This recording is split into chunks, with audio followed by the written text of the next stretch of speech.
miss you, buddy. I miss you a lot. And we'll get together soon. That's too soon. That's why you're happy you're at. And happy that too, but we will get together. Wow. What a time this is going to be for eternal life. Isn't that awesome? I miss you, and I love you. Wow.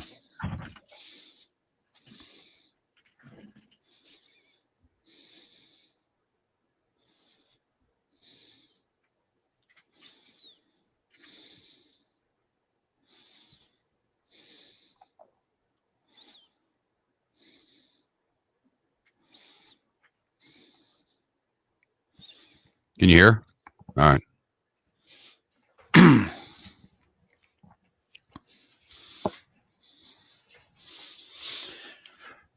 Whew. Wow. Feel better than I have recently. I'll be right back.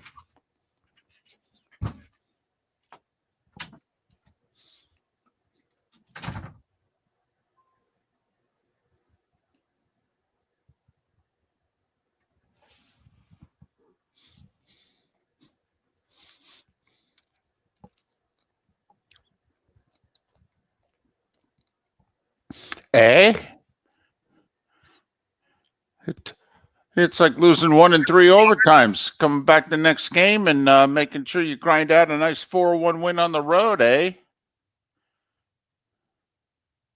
I did see what you did there, eh?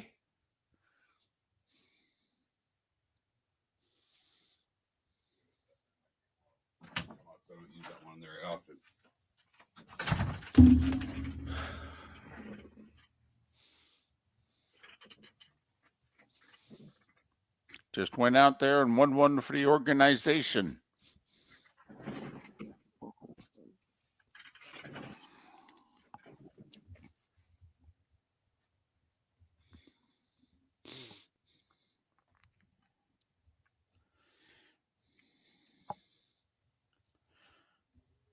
That's what the big boys do.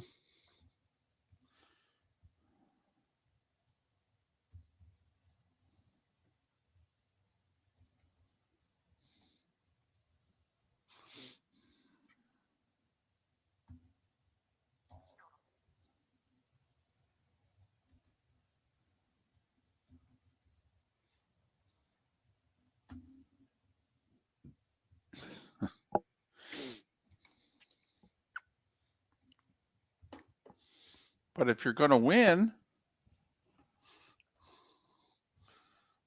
just giving the fans their money's worth, even on the road.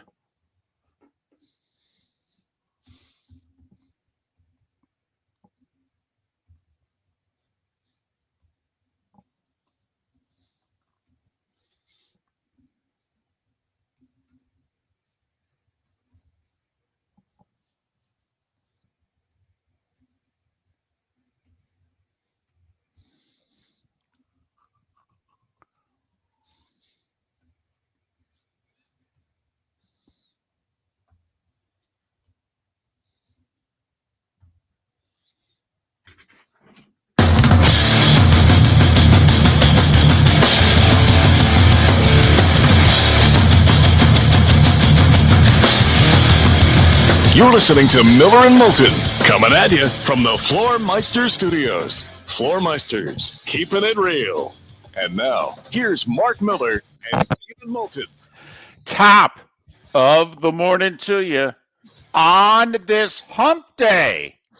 Let's get over it together, shall we? About as well as the Jays did last night. Hold on. How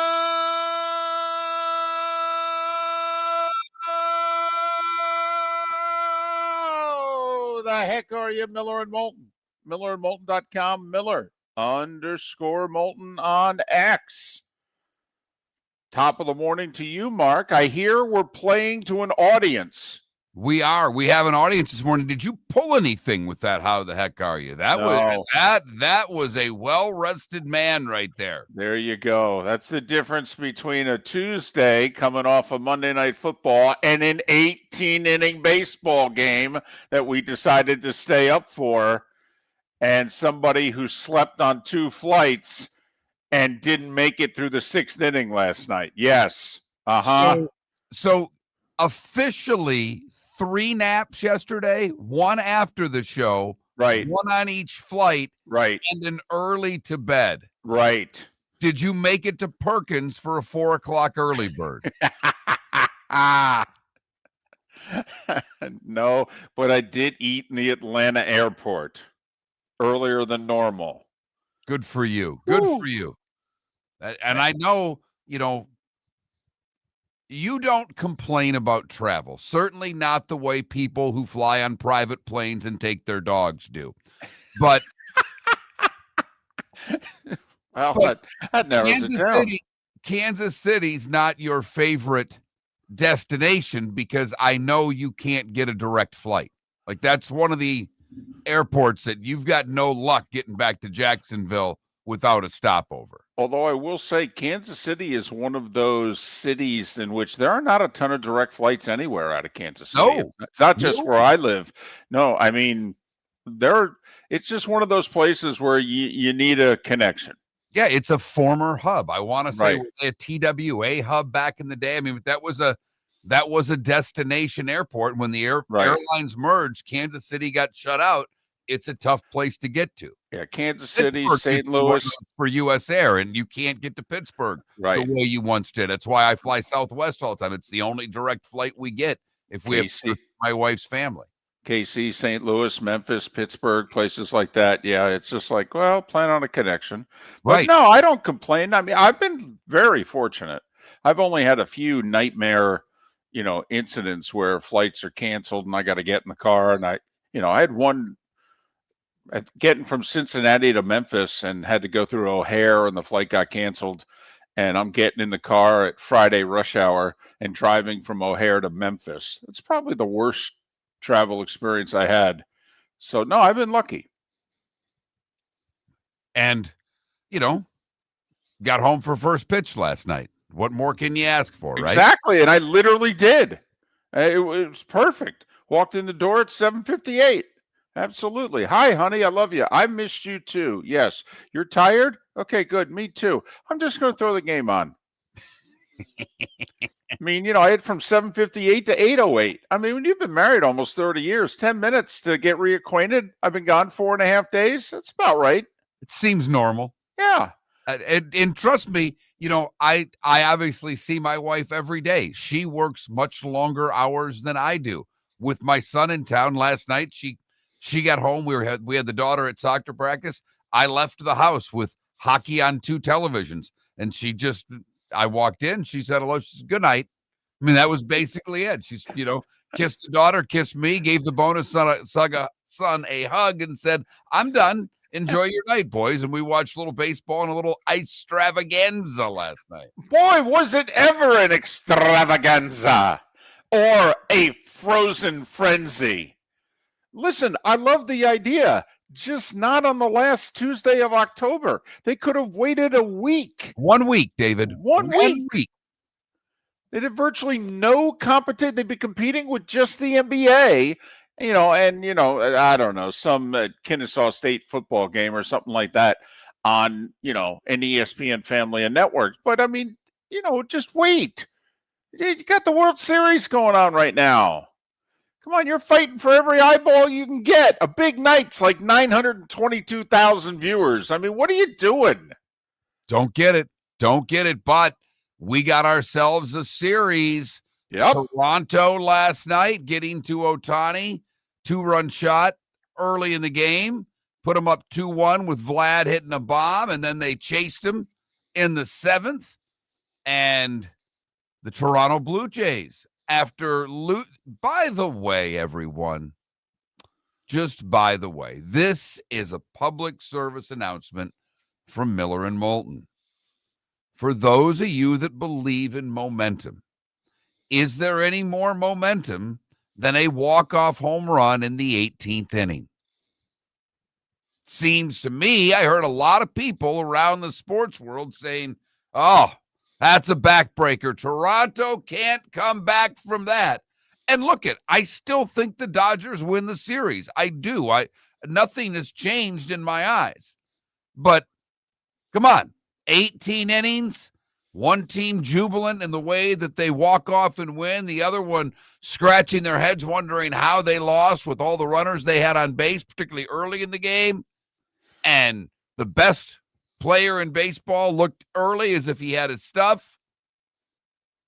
And no, Shane Bieber getting after it last night. And not only that, you could argue the Jays without their second best hitter, certainly second best hitter in the postseason. I mean, George Springer's playoff resume. I mean, Vladdy's hitting over 400 in this year's postseason, but Springer's playoff resume is the best on the team, and he didn't play last night, and who knows when he's going to play. And, yeah, they got it done. You know what was interesting? And I don't know if they talked about it during the broadcast because, like I said, I was asleep, 15 minutes before the 4-run seventh.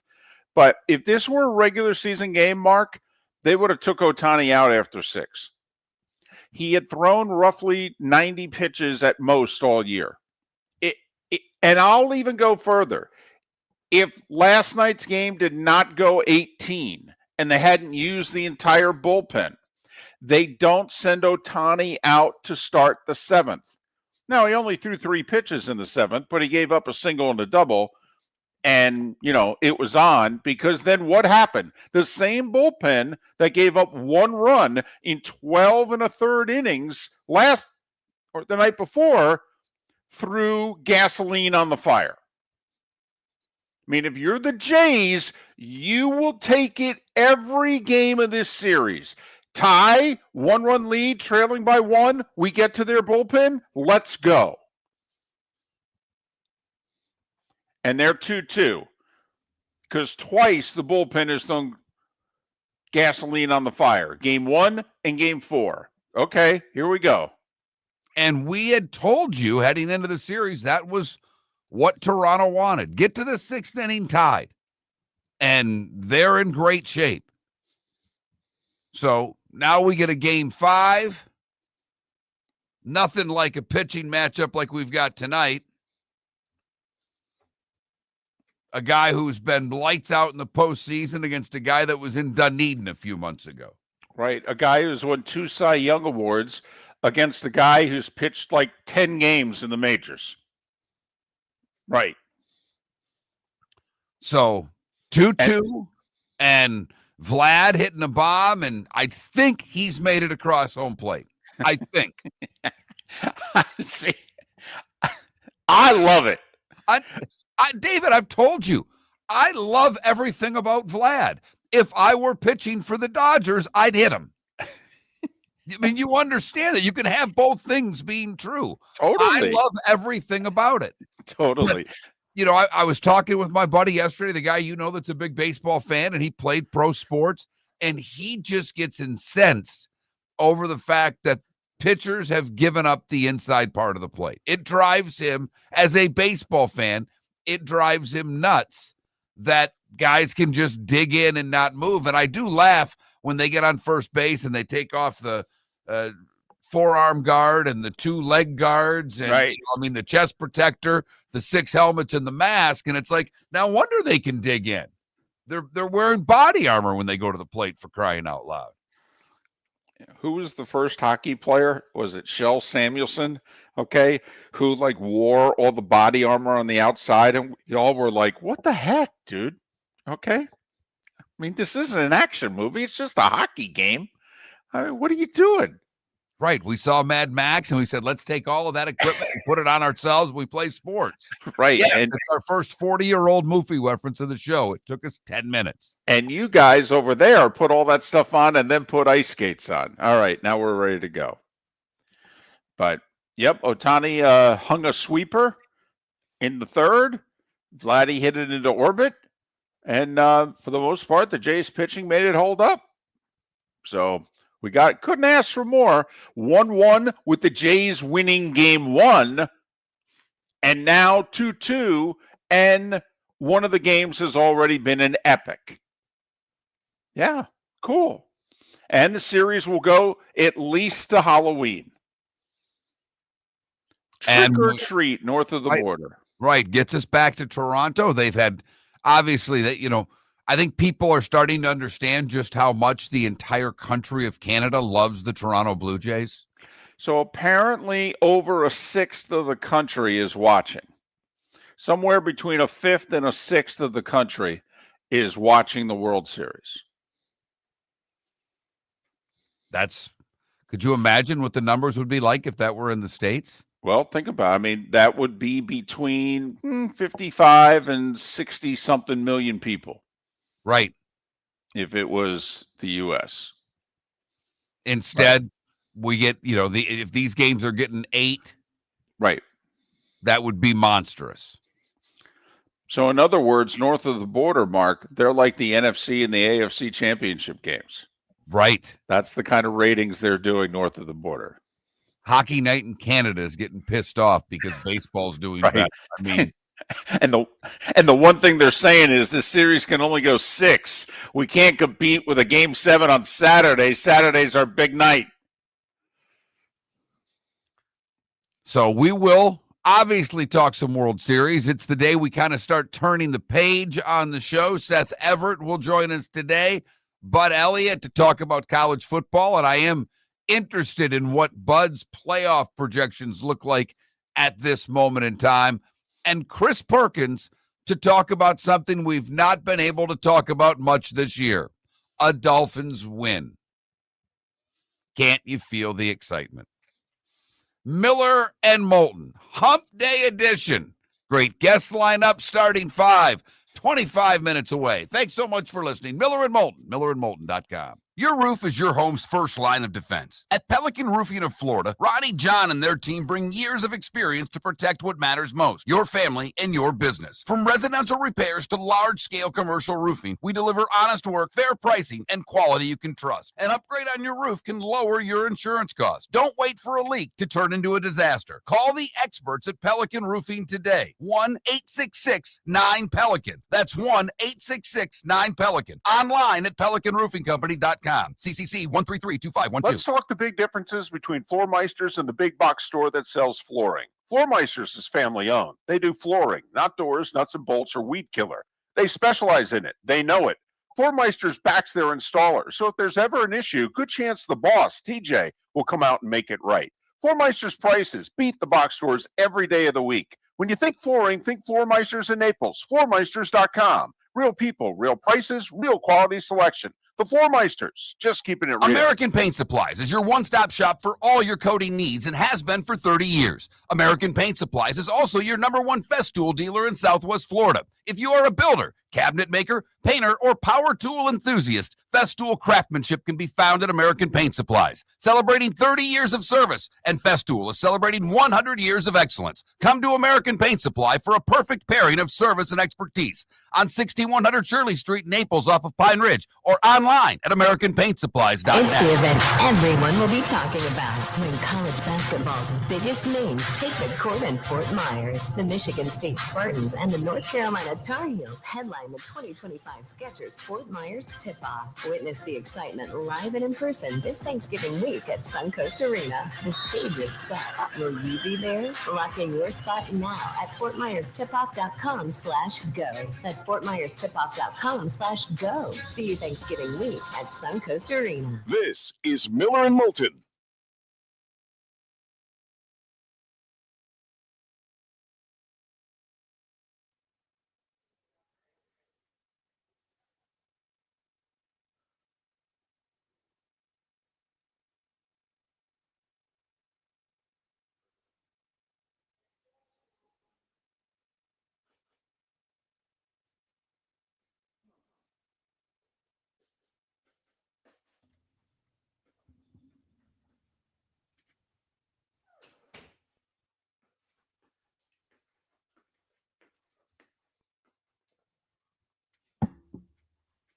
Hey, Jake, talking to that microphone. 1, 2. There you go. That's the kid, everybody.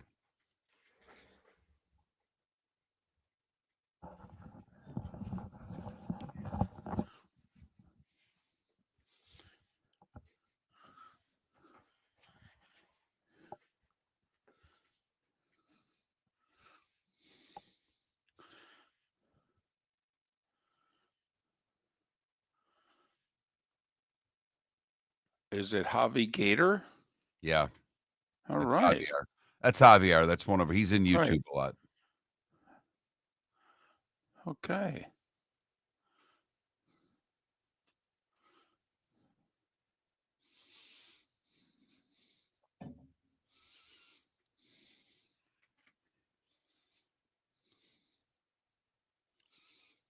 He's over there clipping videos today, by the way. He's clipping Twitch videos, Jake, to see Huh. the way we actually would do this if we were a real show. Something would- good happens and put like a 60-second video that we throw out on X and Facebook and all the other socials. You mean with a staff? Right.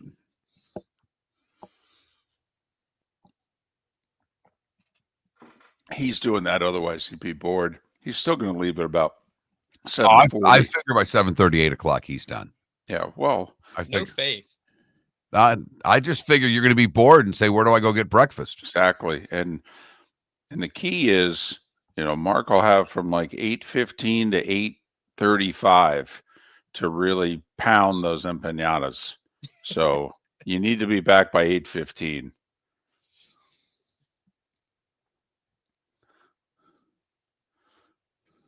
Little real estate deal I got done a couple of days early, so I don't have to worry about that on Friday, so I can just blow out of town. Oh, good. Yeah.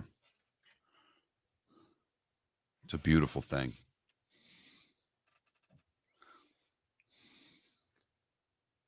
David, someone asked yesterday, I just saw it this morning, which game was the Nelson Cruz missed fly ball? Was that game 6 of that series? We were talking about that Cardinals-Rangers series. Yes. It was game 6, right? Game 6.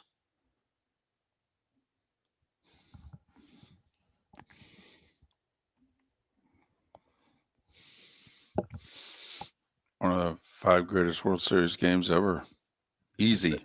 And one of the better series that you're right, no one talks No about. one talks about. Because it was the Rangers. And the Cardinals. Yep. Pujols had a 3-home run game. He hit one ball at Texas so far. It had to be 500 feet. Yes. Javier. Yep. Because the Rangers had lost to the Giants in 2010, so they made it to back-to-back World Series.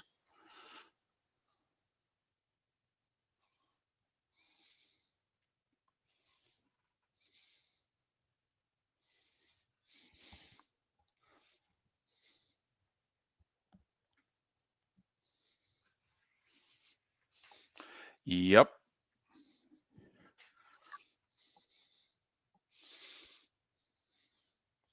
It was kind of like the Red Sox in '86.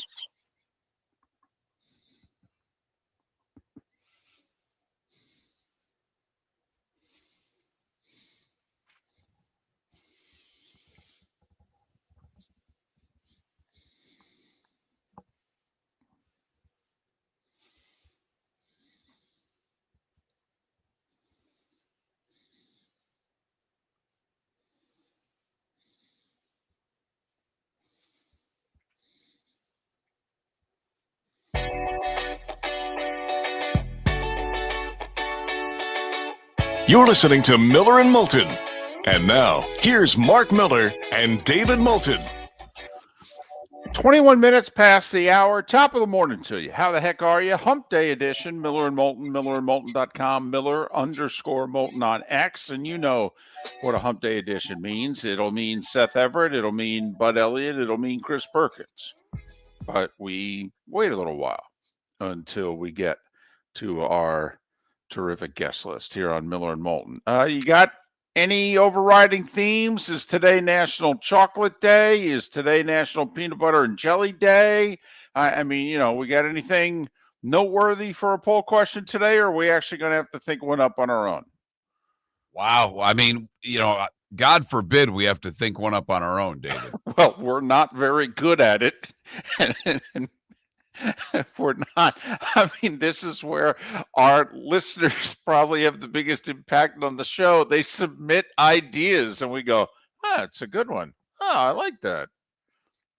I mean, it's National Cat Day. Okay. Right. I mean, that's as good as I can give you for a day. It's National Cat Day. I will have to admit that. So my wife and I are engaged, and I don't think we're going to live together until we're married. I mean, she is a minister's daughter after all. Right. And we're doing the long distance thing on top of it. And then we're about 4 or 5 months into the engagement. We still have like 7 months to go before we're getting married. And she calls me up and she says, "Yeah, I want to move out there." And at first I went, "You do know I'm living in Fargo, right?" Exactly. Just want to make, that mecca yeah, of culture and theater and all the great things that come with Fargo, North Dakota. Well, it's not just that, but there are, not a lot of people that volunteer to go to Fargo, before they have to. That's all. And she's like, "Yes, I'm aware of that." I'm like, okay. Secondly, did you talk to your father about this? He doesn't control my life. Okay, all right, great. Perfect. So he already hates me. Exactly. So now he was doing so well when I know when I was asked how the Methodists were, and I said they play great defense and they're good up the middle. Right. Yes. They like me. I was the local sports guy in the town they live in. Right. They like me. Right. And now you got to do this and ruin it. But she said, "I'll move out there under one condition." I said, "Wait a minute. 10 minutes ago, you were moving out here. Now there's a condition." She said, "I need a cat." I'm like, "That's the condition?" Right. She's and like, you had never had a pet. You No. in apartments where pets were frowned upon. So you Right. never had, as a child, you were petless. Right. I mean, I was thrilled. I got a crayfish in 6th grade. I nursed that guy along for like 3-4 years. Okay. That was the only pet I had growing up. And I mean, does that really count? Did the crayfish have a name? Ali. Excellent. Ali, because apparently this crayfish went underneath one of those plastic things in the water, and another crayfish went in there, and all of a sudden they started fighting, and we could tell because the plastic top was moving all around. And sure enough, my crayfish won because the other crayfish had lost everything, all his arms, legs, hooks, everything. And I went, "I'll take that one." So I brought him home and called him Ali. I mean, I was in 6th grade. It was the mid-'70s, Ali. Anyway, back to the cat. So, all right. And of course, I am adamant. Listen, the cat is not going to be in the bed. Okay? It's not going to happen. I do not want cat hair. I'm not rolling over and spitting out cat hair. It is not going to happen. Right. So cute telling someone what a cat's going to do. Because right. What you ended up figuring out is cats do exactly what cats want to do. Well, I didn't know that. Okay. I'm like, no, the cat is not right. And, since my then fiance, soon to be wife, had cats her whole life and she knew how they were, she just went, "Okay, honey." Yep. Okay. Right. Tap on the head. Right. You're cute. So of course, within 3 minutes, the cat's in the bed, and sometimes I'm waking up, the cat's on my head. Okay, and it was funny though. The last few years of the cat's life, if you've listened to the show, my wife and I don't sleep together. Okay, it started because she worked days and I worked nights. Okay, and I needed to watch my sports and didn't want to wake her up and the whole deal. Then then I snore, and so fine. She has her room, I have mine, and it works. The cat then, last 5 years of its life, slept not only with me, slept on me. Yep. Not in the bed. Right, but that not in the bed. Not in the bed. And right. You get to name the cat for those that don't know. Right. The cat's name was Ranger. Yes, that was what she said. "We have to have a cat, but I'll let you name it." And since they were still the defending Stanley Cup champions, all right, at the time, I said, well, I almost named it Messier, but I said, can't name a cat Messier. I could name a dog Messier. I can't name a cat Messier. All right, so we went with Ranger. I don't know if Messier is a good animal name. I don't think so either, but Mark, he delivered, I understand. he delivered the cup. I mean, I understand. I was willing to name a child after him. Well, your best friend named a child after a stadium. So yes, he did. Naming it after a player really isn't that much of a stretch. Right. He has a kid named Shea. David, what did you want him to change the name of his son, your godson, to? Well, and officially his name is William Shea. Shea is the middle name, but for some reason we all call him by his middle name, Shea. And of course, when Shea was, I believe, 7 years old, the Mets tore it down and moved into Citi Field. So I called him up and said, "Hey, Citi, how you doing?" He's like, "What?" Hands the phone to his father. And I go, "Well, we got to call him Citi now, right?" You're a piece of work. So I don't know if we can do anything with a cat in a poll question. I mean, well, you can just simply ask, do you like cats? And we can see how many people just hate them because people don't like you have an opinion on cats. Like most everyone likes dogs. Even if you don't like dogs, you're just like, yeah, whatever. But cats, you either like cats or you dislike cats. Which I have to admit, I had a very negative connotation to cats. But Mark, cats, they're like Joe Flacco in Cincinnati. Okay? They like being alone. All right? Yes, they do. And they don't mind if people leave them alone. What they don't like is people bothering them. And my daughter, who has had our cats since the cats were 6 weeks old, is the only one that can manhandle our two cats. And they don't bite or scratch her. They just look at the adult in the room going, really? I can't do anything about this. Right. And this sucks. Because if I had my way, I'd rip her eyes out right now. Right. She's the only person that outranks me in this house. Okay, I'll go after the two of you. But really? You guys going to intervene here or no? I got to put up with this crap? Yep. Thanks. Thanks a lot. Thanks.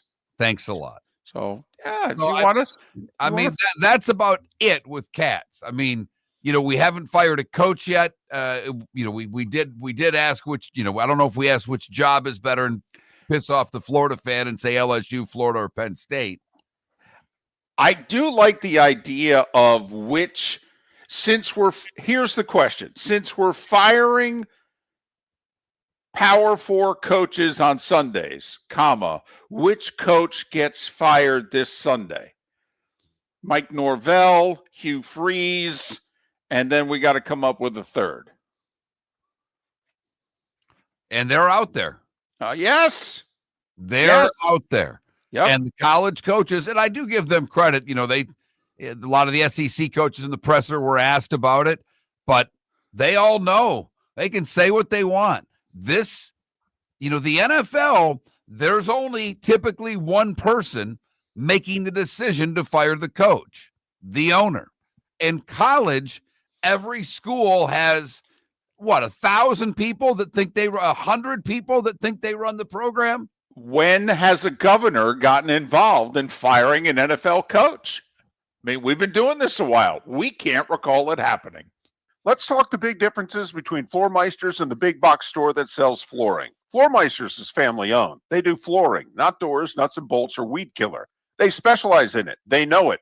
Floor Meisters backs their installer. So if there's ever an issue, good chance the boss, TJ, will come out and make it right. Floor Meisters prices beat the box stores every day of the week. When you think flooring, think Floor Meisters in Naples. Floormeisters.com. Real people, real prices, real quality selection. The Floor Meisters, just keeping it real. American Paint Supplies is your one-stop shop for all your coating needs and has been for 30 years. American Paint Supplies is also your #1 Festool dealer in Southwest Florida. If you are a builder, cabinet maker, painter, or power tool enthusiast, Festool craftsmanship can be found at American Paint Supplies. Celebrating 30 years of service, and Festool is celebrating 100 years of excellence. Come to American Paint Supply for a perfect pairing of service and expertise on 6100 Shirley Street, Naples, off of Pine Ridge, or online at AmericanPaintSupplies.net. This year during Thanksgiving week, Fort Myers takes the national stage, hosting not one but two elite women's college basketball tournaments, the Fort Myers Tip-Off and Coconut Hoops, both featuring Power 4 teams and nationally ranked programs. programs. Few places in the country can showcase this level of talent. We're proud that Fort Myers is one of them. Don't miss your chance. For tickets, go to visitfortmyers.com/basketball.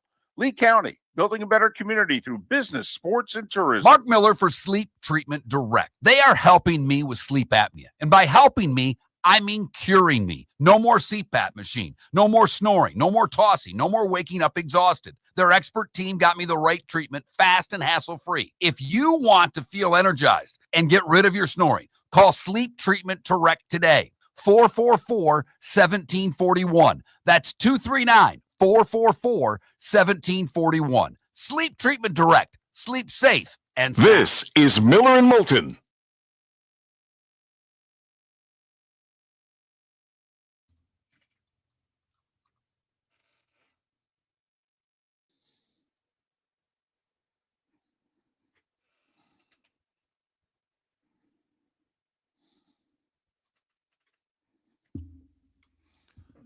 It goes to mine, Dad, but Okay. It goes, because you're 'cause like, I logged in. okay. You want me to log into mine? I'm gonna post it on mine just to see what happens. All right. Okay. Okay.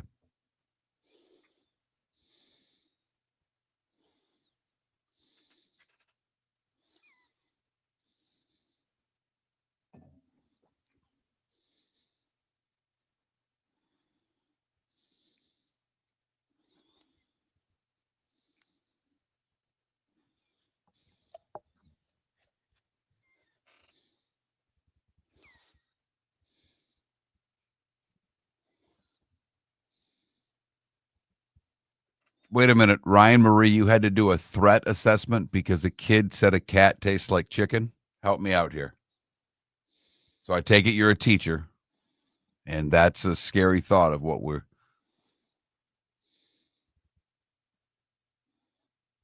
I would have been a walking threat assessment in school, David. Okay. Well, come on. I just, I mean, Kid Rock the other day was doing an interview, and he used the R word. And the Special Olympics issued like a statement wanting him to apologize for it. And I started thinking back that was a word used like the when we were kids. Oh, there's no doubt.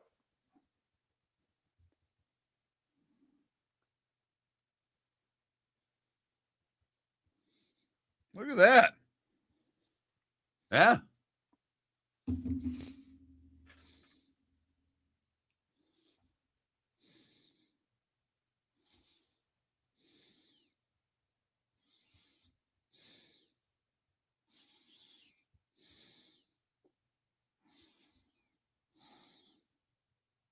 Got clips coming out from the show already, David. This is unbelievable. Have empanadas in the next 2 hours? I mean, it is...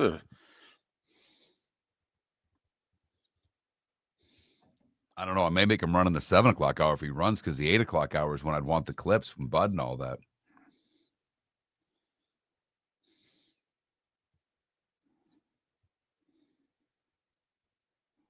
That's funny.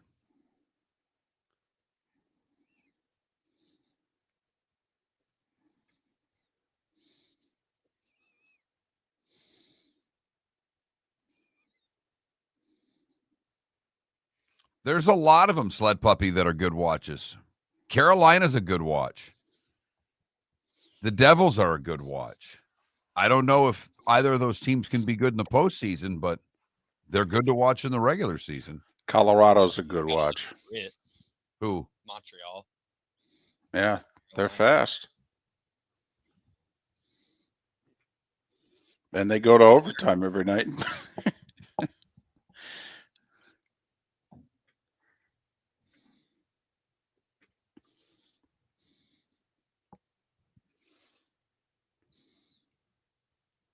Yeah, he made it today, DC. He's 1 for 3. And I think this will probably be it. Well, he's definitely not coming Friday. No. All right, so Well, he's definitely not coming tomorrow because we're making So there you go. We're making barbecue tomorrow, so we have barbecue for the tailgate. So once again, we're outside the grill, and there you go. I can join StreamYard from the smoker. I mean, we did say the under was the play this week. Oh yeah, I knew it on Monday. I knew Sunday we were up late. Tuesday when I went in, and I'm like, hey, nah. Hey, I made it to the 15th inning. Yes, you did. Wait a minute. The 26-year-old is proud that he made it to the 15th inning? What's 2 in the morning? I understand, but it's like overtime playoff hockey. Once you're in. You're in. Fair. All right, here we go.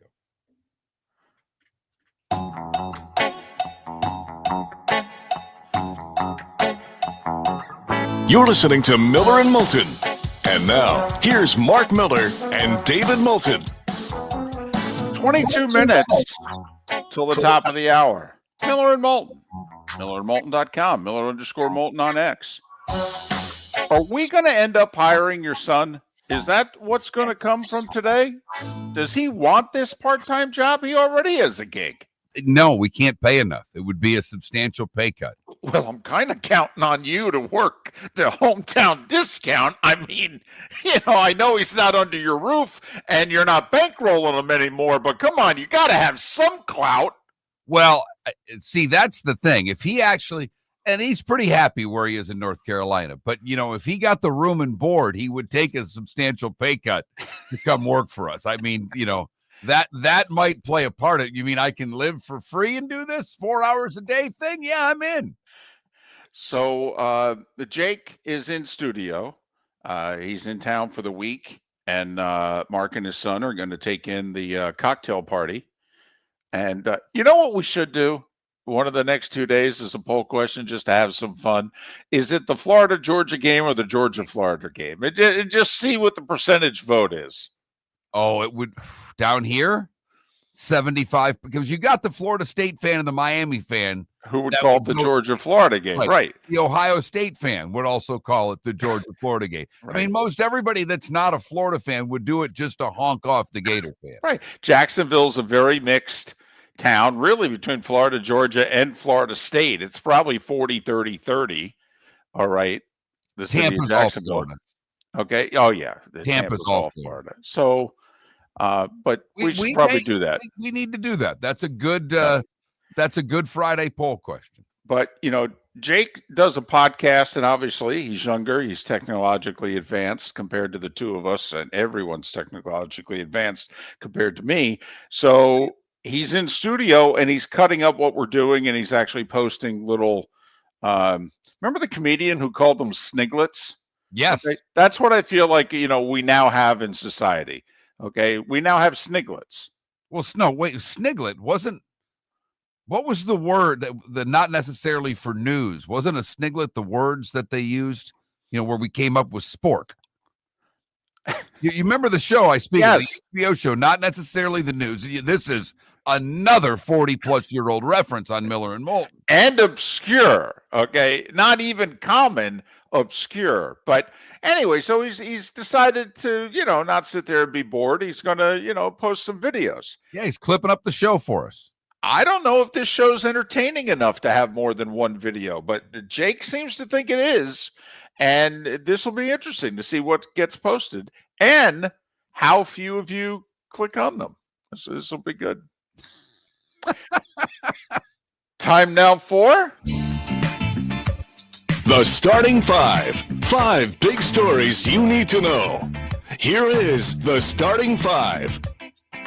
I got your momentum right here. That's what the Jays said. Yeah, the night before sucked. But that has nothing to do with today. This is baseball. Next day's starting pitcher. Ohtani had a 1-0 lead in the third. He hung a sweeper to Vlad Jr., who's still rounding the bases. I think he's touched third and is headed for home. They played the rest of the game without him. Jays scored 4 in the 7th to pull away and win 6-2. Shane Bieber with the win, 1 run into the 6th. Ohtani took the loss. He pitched into the 7th, gets credited with giving up 4 runs. Jays got the win with George Springer not playing. That's impressive. Boy, could they use him tonight, too, against the lefty Snell. Man, you got to think if he's 70%, he plays tonight. Snell against Yasevich. The kid against the 2-time Cy Young Award winner. Remember, Jays won game 1 with this matchup. They got to Snell. They wore him out. 100 pitches in 5+ innings. So series tied at 2. Can't ask for more than that, right? Well, and we gave you the nugget before the series that said, based on history, bet the Jays. Right. When one team gets done with their championship series quickly and the other one goes 7, you bet the team that went the distance. The Jays went the distance, and history says that's the team you bet on in the World Series. Game 5 tonight, 8 o'clock, Big Fox. I got to think it does a number tonight. I mean, it's up against not much. So I hope it does a number. Anyway, let's turn our attention to the NFL, shall we? Trade deadline is Tuesday afternoon, the 4th. The Patriots were busy yesterday. So you're thinking, well, then they acquired people, right? Because they're in first place and they're contenders, but they still need reinforcements. No, actually, the Patriots went the other way. They got rid of a couple guys who were signed, by Chapel Bill. And they don't have any use for him anymore. Keon White, former second-round pick 3 years ago, defensive end, traded to the Niners. The Niners have, virtually no healthy defensive ends. Obviously, they lost Bosa for the year, but in the game against Houston, they literally lost 3 defensive ends during the game to injury. So the Niners need a body. Keon White was part of the rotation in New England and nothing more. So they did the proverbial, we'll get a 6th and trade you a 7th, blah, blah, blah. And they also did the same with safety Kyle Duggar. He went to the Steelers. Mark, there was one question I didn't get in with Pat yesterday. I asked him about how active do you think the deadline will be, but certain teams, the Patriots are rumored to be looking for a wide receiver, Schefter came out yesterday and said, I think at least 2 prominent wide receivers will get traded, that there's a big market for them. Curious what teams will be active in acquiring talent. Well, you wonder, the rumor is that people are calling Jacksonville for Thomas. So that's one that I would be. They're crazy if they trade him. Thank you. That was my thought. What are the Jags think if they actually do that? What are they saying about he and that team? Now, I will say, for whatever reason, he's like a golfer who's got the shanks. He can't catch the ball this year. No. He's leading the NFL by a wide margin in drops. It's comical how bad he is at catching the ball. And when you're a receiver, that seems to be a big part of the gig. But the year before, he was probably one of the 10 best receivers in the league as a rookie. I can't give up on this guy just because he's going through a bad 2 months. Pats also signed their slot corner, Marcus Jones. He was going to be an unrestricted free agent after this year. They gave him a 3-year extension at $12 million a year. So the Patriots very active yesterday. The Saints made a decision. They're done with Spencer Rattler. They're going to Tyler Shuck, the 26-year-old rookie from Louisville. And we questioned why it is they'd even draft him, because we all knew they were going to suck this year and they were going to have a top 5 pick in the draft so they could get their quarterback. Why spend a 2nd-round pick on a quarterback when he's not going to be your quarterback?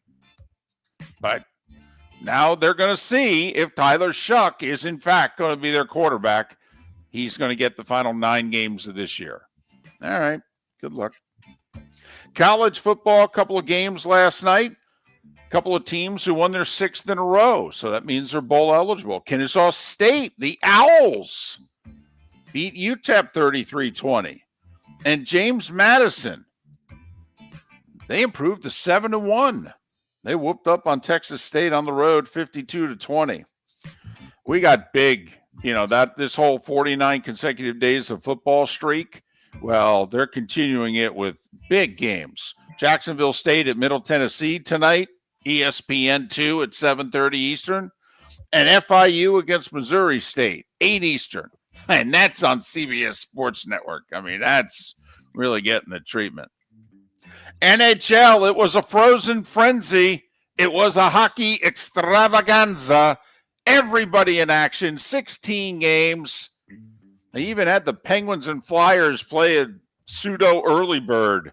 Well, they were like on 15-minute runs, so they had games going constantly, and they had a red zone type thing on the 4-letter network or one of the 4-letter networks, and you were able to bounce around games last night. It was fun. Yeah, I mean, if they would have done that when there wasn't a World Series game going on, people might have actually paid a little bit of attention. A little bit. It might have gotten some publicity.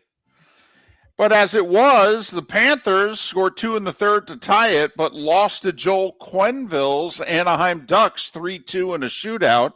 Meanwhile, the Lightning won their 3rd straight. They went to Nashville, beat the Preds 5-2. Mentioned the early bird between the Flyers and Penguins. Flyers win it in a shootout. Bobby Brink had a goal and assist in regulation and then scored the game winner in the shootout, 3-2 Flyers.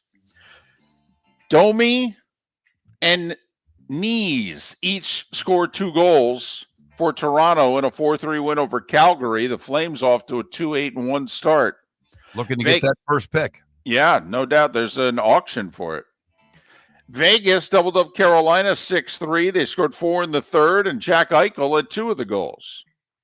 Columbus in overtime beat Buffalo 4-3. Miles Wood with 2 goals, including the game winner in overtime. Bruins were down 2-0 after 1, ended up beating the Islanders 5-2. Winnipeg's got Minnesota's number. They've beaten the Wild 9 times in a row, including last night in overtime, 4-3. Your Wings, Mark, and Jake's Wings for that matter. Dylan Larkin looking good. 2 goals. They beat St. Louis 5-2. You changing your tune on them, Mark? You thought they'd miss the playoffs again. What do you think? I will say the one early glimmer of hope for Detroit, and I hate to say it to our Tampa audience, is that I know the Lightning have won a few games in a row here, but the Lightning, there was an article in The Athletic last week that basically said, did the Lightning get old before our eyes? Well, didn't help losing that high draft pick who wouldn't sign with them. Right. And they the ended up Baker winner there from Michigan State that ended up not being able to sign. Connor Bedard with his first hat trick in Chicago's 7-3 win over Ottawa.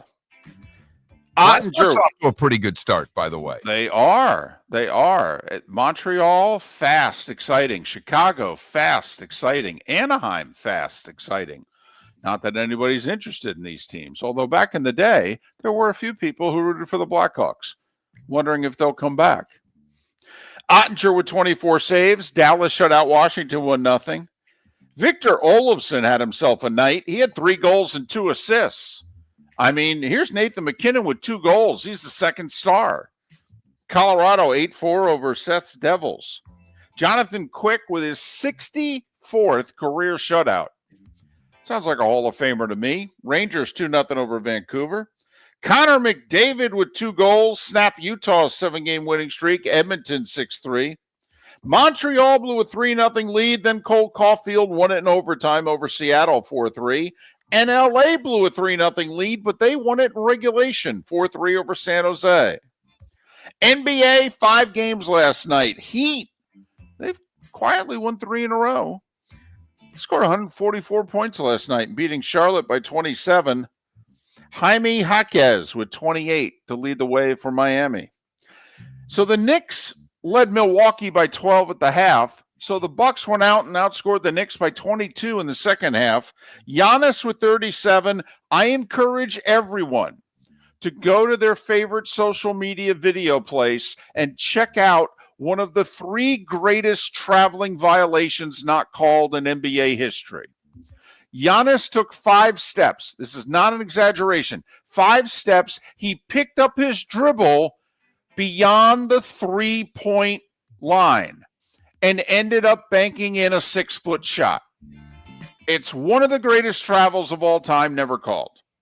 Milwaukee by 10 over the Knicks. Sixers down 16 in the fourth. Tied it, forced overtime, beat the Wizards 139-134. Philadelphia's 4-0. OKC is 5-0. They beat Sacramento by 6. And Golden State's 4-1. They're old, but they're winning. Jimmy Butler with 21. They beat the Clippers 98-79. And the deadline is Friday for the WNBA players and league to come to an agreement. Both sides agree they ain't going to come to an agreement. The league has said to the players, how about if we extend the deadline by 30 days? And right now the players' response is, I don't think so. Of course, they don't play till the spring, so I don't know how big of a deal it is, but at 7 minutes before the hour, that was the starting 5. 5 big stories and a Jaime Jaquez here on Miller and Moulton. You know, this WNBA thing, maybe they need to check on the health of Caitlin Clark because I think their whole negotiations depend on it. I don't know. Maybe it's just me. Football season is back, and celebrate your game day with Jimmy the Beef Guy. We're talking tender, juicy Chicago beef sandwiches. Whether your party's for 10, 100, or 200, bring game day to your house with Jimmy the Beef Guy. The catering packages come with the beef, the gravy, the peppers, the bread, everything you need. 2 convenient locations, Fort Myers and Bonita Springs. Skip the ordinary and bring the beef. Jimmy the Beef Guy, Chicago flavor, Southwest Florida style. Call today or visit jimmythebeefguy.com. Tell him Miller and Moulton sent you. Got a cracked window or foggy glass? Don't wait for the next storm to make it worse. Your local Glass Doctor Home and Business is just down the road and ready to help. From leaky frames to shattered panes, we've got the tools and the know-how to get your home or business storm ready. With flexible scheduling and our done right promise, you'll be in good hands. So before or after the weather hits, call your neighbors at Glass Doctor. Glass Doctor, Glass Doctor. Call the Glass Doctor, we fix your pains. Oh yeah. Let's talk the big differences between Floormeisters and the big box store that sells flooring. Floormeisters is family owned. They do flooring, not doors, nuts and bolts, or weed killer. They specialize in it. They know it. Floormeisters backs their installer. So if there's ever an issue, good chance the boss, TJ, will come out and make it right. Floormeisters prices beat the box stores every day of the week. When you think flooring, think Floormeisters in Naples. Floormeisters.com. Real people, real prices, real quality selection. The Floormeisters, just keeping it real. Your roof is your home's first line of defense. At Pelican Roofing of Florida, Ronnie John and their team bring years of experience to protect what matters most, your family and your business. From residential repairs to large-scale commercial roofing, we deliver honest work, fair pricing, and quality you can trust. An upgrade on your roof can lower your insurance costs. Don't wait for a leak to turn into a disaster. Call the experts at Pelican Roofing today. 1-866-9-PELICAN. That's 1-866-9-PELICAN. Online at pelicanroofingcompany.com. CCC 1332512. Cape Coral Police Department is growing and they want you to be a part of it. They're hiring new officers. Starting pay is between $74,000 and $90,000 depending on your experience. And with a $10,000 hiring bonus, you could be making $100,000. Enjoy paid holidays, off-duty details, plenty of OT opportunities. They're also hiring dispatchers and professional staff. So go to capecops.com. capecops.com. Be brave, be best, be Cape. For over 50 years, the Nolan family has been dedicated to protecting local families. Nolan Family Insurance is a second-generation independent agency that specializes in home, flood, auto, and boat insurance. They take the time needed to explain your coverage options and answer your questions so you can make an informed decision that's right for you. If you're looking for an agency that treats you like family, call 941-639-1122 or go to nolanagency.com. That's 941-639-1122 or nolanagency.com. This is Miller and Moulton.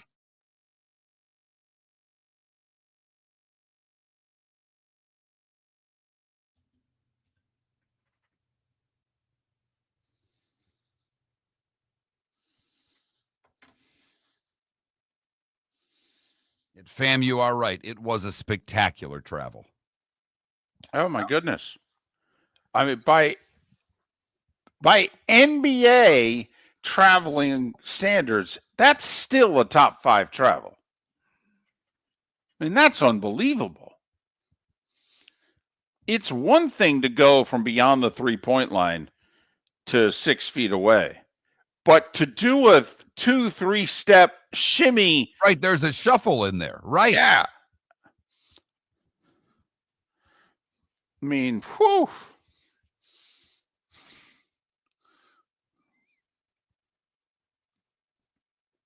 Well, and then Tirico tries to explain it with The Gathering, which I love. The what? When you don't, if you watch the beginning of it, he's holding the dribble. He hasn't like grabbed the ball yet. Yeah, okay. I believe it's pretty simple. Don't you have to, by your 3rd step, have dribbled the ball?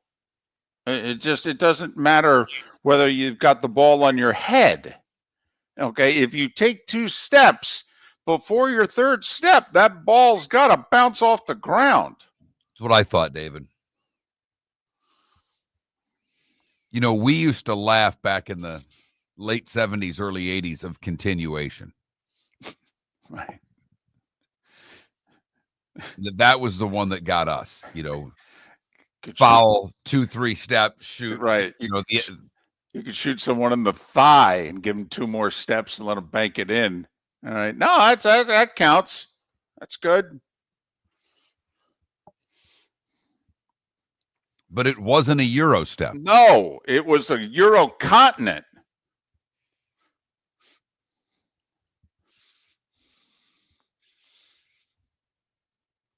I mean, he's from Greece, right? I mean, he covered about as much ground as his country is wide. Late with the crawl.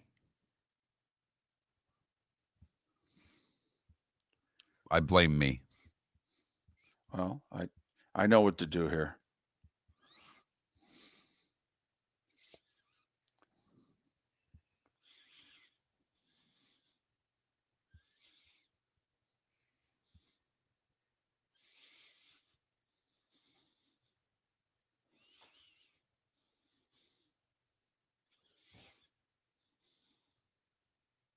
So we got the Georgia, Florida, Georgia question. Right. We've got, will you dress up for Halloween? We could throw that in there. Ooh, I like that. We just don't have one for now, unless you want to go with Norvell, Freeze. You know, I mean, you could throw. I don't think Sparty fires their coach midseason if he gets fired. Which is funny. All the little Sparty websites that I see on social that I don't even follow that just jump on my page already have the 5 replacements for Jonathan Smith. Right. And I think that's hysterical. Do we also put Mike Stoops on the list? It's a big buyout. I don't think they'll do it, but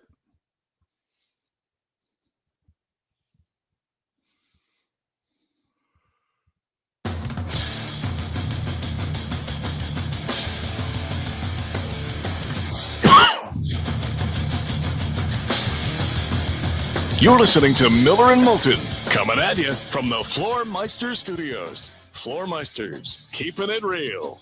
And now, here's Mark Miller and David Moulton. Hour 2 of Miller and Moulton on this hump day. Let's get over it together, shall we? Miller and Moulton, millerandmoulton.com, Miller_Moulton on X. We have a whole bunch of poll questions now. We had no ideas an hour ago. Now we have like 4 of them.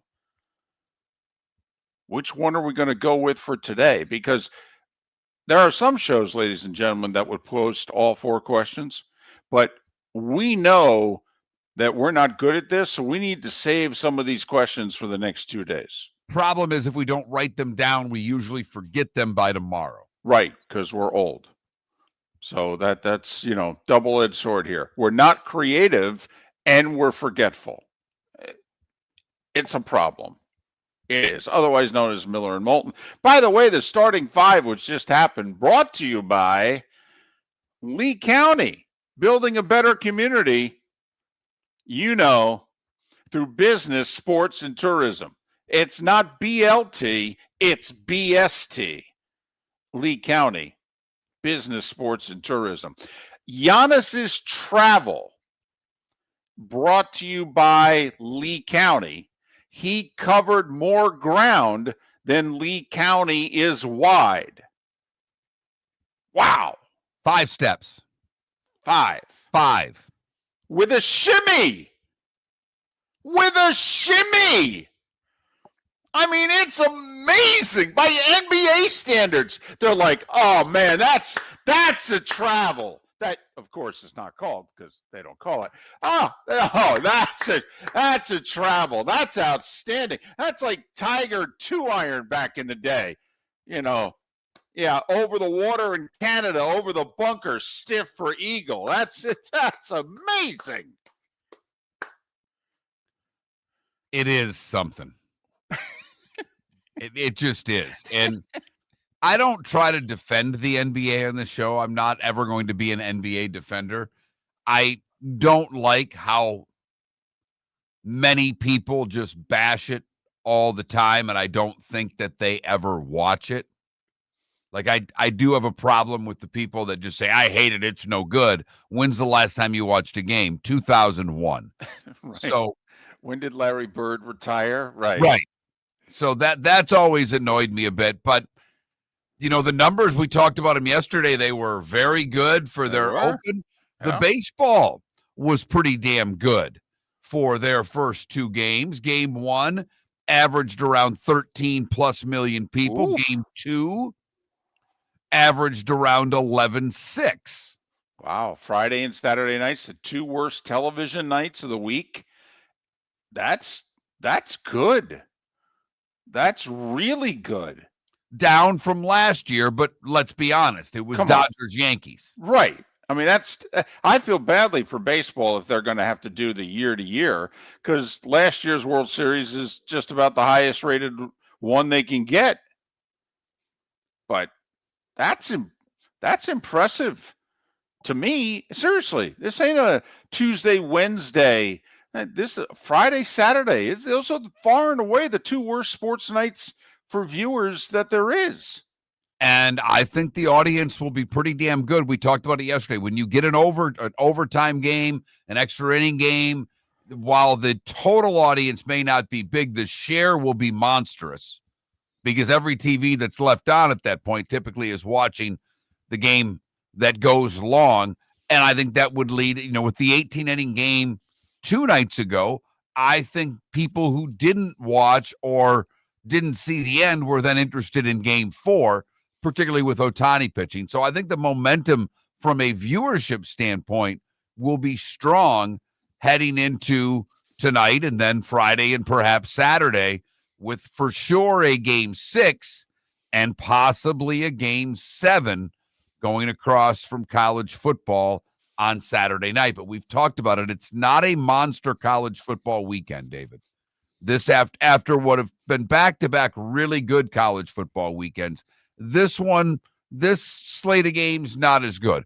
Part of the reason is Penn State sucks. They are playing Ohio State on Saturday. That's your noon game. The game that was supposed to be the biggest game in the Big Ten this year, I think, is a 20-point-plus spread with the Buckeyes being favored. If there's a game 7, and by the way, those numbers you're giving are just in America. That's not Canada included, and the numbers are huge in Japan.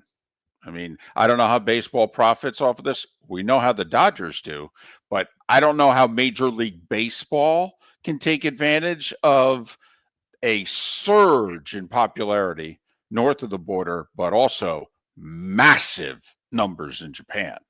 I mean, work on it, guys. Meanwhile, there's the players going, yeah, make as much as you can. We want a piece of that. When are we sitting down to negotiate again? But if there's a game 7, Mark, baseball will be going up against Georgia Tech, NC State on ESPN2, Oklahoma, Tennessee on ABC, USC, Nebraska on NBC. Yeah, there's nothing there that really No. gets in the way. No, they should crush that. I mean, no Ohio State at night, no Alabama at night. I mean, and those are the two big daddies. They are. Yeah. Georgia, Florida, or Florida, Georgia is in the middle of the day. Miami's playing at noon. Notre Dame, I don't think plays. Or no, they play at 3:30 against BC. So they're out of the way. I mean, the schools that move the needle, they ain't none of them playing at night. And Georgia started to move it a little bit. They're a 3:30 game. So, Michigan moves it, but they're on the Big Ten network at night. I mean, Pelican Roofing of Florida text line is open. Pelican Roofing of Florida, 1-866-9-PELICAN. 1-866-9-PELICAN. Commercial, residential, Pelican Roofing of Florida. Make sure to tell them Miller and Moulton sent you. On the travel, David, one of the texters says, if Reggie Miller says it's a travel and he's astounded, right, it's a travel. Right. When former or current NBA players are like, come on, man, that's a travel. You got to call that one. Oh, okay. Wow, this must be bad. Another texter upset with the NBA on a whole, but I'm used to that by now. And then a Falcons fan wanting either Raheem Morris or their OC fired. Oh, okay. I mean, we can't really add that to our college list of firing, but we could ask, who's the first NFL coach fired? Because the fact that it's not McDaniel has astounded both Miller and Moulton. It really has. After the Cleveland game, we thought he was done.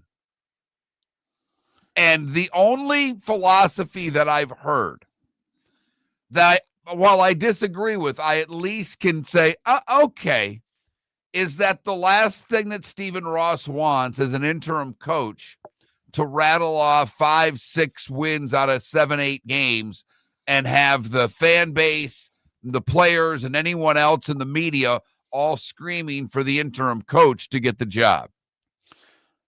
But why, if you're Stephen Ross, wouldn't you want that? First off, he doesn't like to spend money on coaches. That's evidenced by just, do we need to list the guys that he's given the job to again? He doesn't hire former coaches who have done something before. Now, he did try to hire Jim Harbaugh. He did. And Harbaugh told him no. And then went and coached the Niners. But so he has tried to get Jim Harbaugh, but then ultimately decided he wanted Harbaugh after the Niners. All right. He could have had him again, but he wanted him at Michigan more than he wanted him with the Dolphins. I mean, he was honest. He's like, listen, I love the Dolphins. I own them, but they're my second favorite team. My favorite team. I want a natty in Ann Arbor, and Jim's the guy to get us one. Right. So I'm going to give him some more money so he can get Connor Stallions to steal some signs, and we can get this championship by hook or by crook. I don't remember him saying that exactly. Is that not, did I use a writer's embellishment there? I think somewhere along the way, you picked up your dribble like Giannis, and you took it. Stephen Ross, he didn't travel that far. That was on you. Okay, you may be right. And once again, just like last night, I mean, it's not going to be called, and you didn't say anything that wasn't true. I just don't think that when the play initiated, that's how it was going to go. Okay, I mean, let's face it, Stephen Ross, older guy. Stephen picked up his dribble, but you started shimmying. Okay, you were the shimmy and then the two more steps. Guilty as charged, David. Right, okay. Guilty as charged. All right. So, but think about it. I mean, Joe Philbin, Cam Cameron, Tony Sperano, although that was Parcells' hire, but still, he spent the money on Parcells. They didn't spend the money on the coach.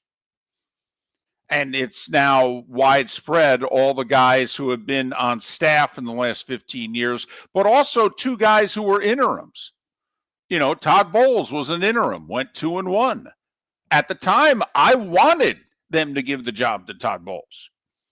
And Dan Campbell was an interim. He did like half a season. And obviously, they didn't promote either and didn't keep either. They had to leave and go get gigs elsewhere. So the Dolphins, I guess, I think it from all accounts, McDaniel's coaching the rest of the year. Like, I don't see him being fired. Come on, if he wasn't fired after the Cleveland game. No, I know. I especially since I just thought he was going to desperately try to avoid the scenario that's going to play out tomorrow night. Mark, I don't know that the venom / indifference towards the Dolphins and McDaniel is going to be any less tomorrow night just because they won Sunday. In fact, some Dolph fans now are angry that they played that way and won, because it's like, oh, sure, you waited till the season was completely lost to play to your capabilities, and now you're costing us draft status. Well, it's funny you go there, David, because I think it's indifference. The Dolphin fans that I talk to have seemingly checked out this season, and there's nothing worse. I'd rather there be 50,000 people wearing bags over their heads, holding signs and booing, than half the place being empty and people not caring. And that, if you're working in the front office trying to sell Dolphin season tickets, the not caring would really make me concerned. American Paint Supplies, celebrating 30 years in Naples, is proud to be the exclusive Farrow & Ball dealer in Southwest Florida. The best thing to come from the UK since the Beatles, Farrow & Ball has the colors and paints at American Paint Supplies. See why all the designers and painters choose Farrow & Ball. For 30 years, American Paint Supplies provides the perfect pairing of service and expertise on 6100 Shirley Street in Naples off of Pine Ridge, or online at AmericanPaintSupplies.net. American Paint Supplies is your one-stop shop for all your coating needs. Let's talk the big differences between Floormeisters and the big box store that sells flooring. Floormeisters is family-owned. They do flooring, not doors, nuts and bolts, or weed killer. They specialize in it. They know it. Floormeisters backs their installer, so if there's ever an issue, good chance the boss, TJ, will come out and make it right. Floormeisters prices beat the box stores every day of the week. When you think flooring, think Floormeisters in Naples. Floormeisters.com. Real people, real prices, real quality selection. The Floormeisters, just keeping it real. For over 50 years, the Nolan family has been dedicated to protecting local families. Nolan Family Insurance is a second-generation independent agency that specializes in home, flood, auto, and boat insurance. They take the time needed to explain your coverage options and answer your questions so you can make an informed decision that's right for you. If you're looking for an agency that treats you like family, call 941-639-1122 or go to NolanAgency.com. That's 941-639-1122 or NolanAgency.com. Think we only fix windows? Think again.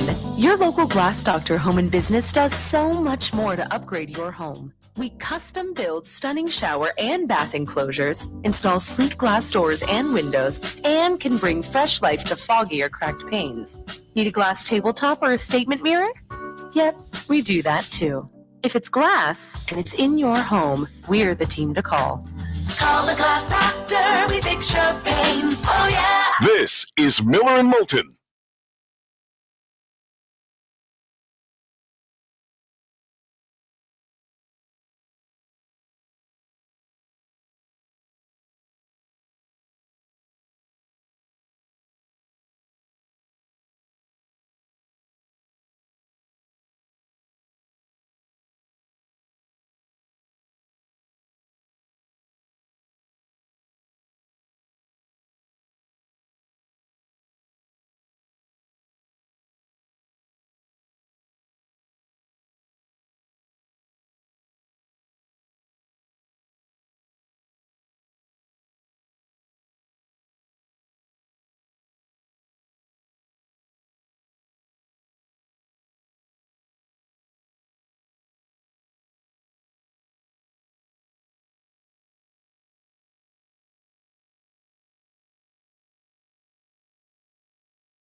Well, and Javier, I know you'd never quit watching, but I think Gator fan was starting to check out unless they fired Napier too. Yeah, we did. We lost the over by a half run. It was 8.5. They pushed it up, Robes.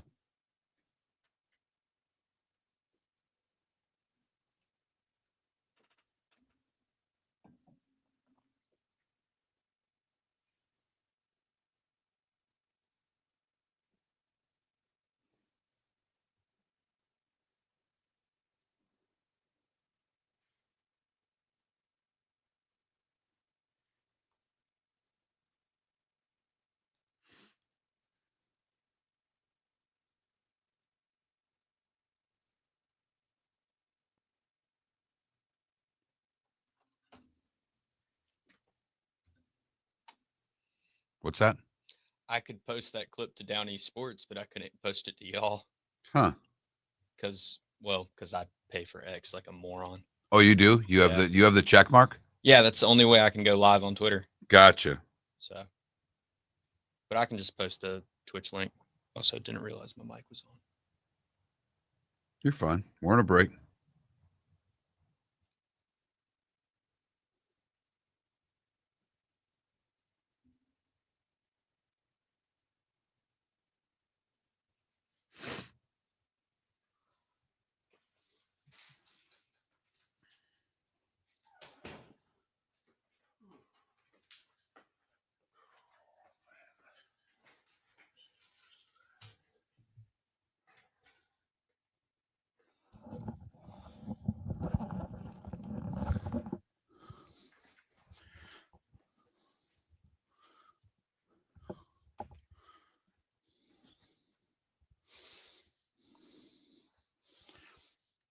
Yeah, we did by a half a run, Robes. By a half a run. They're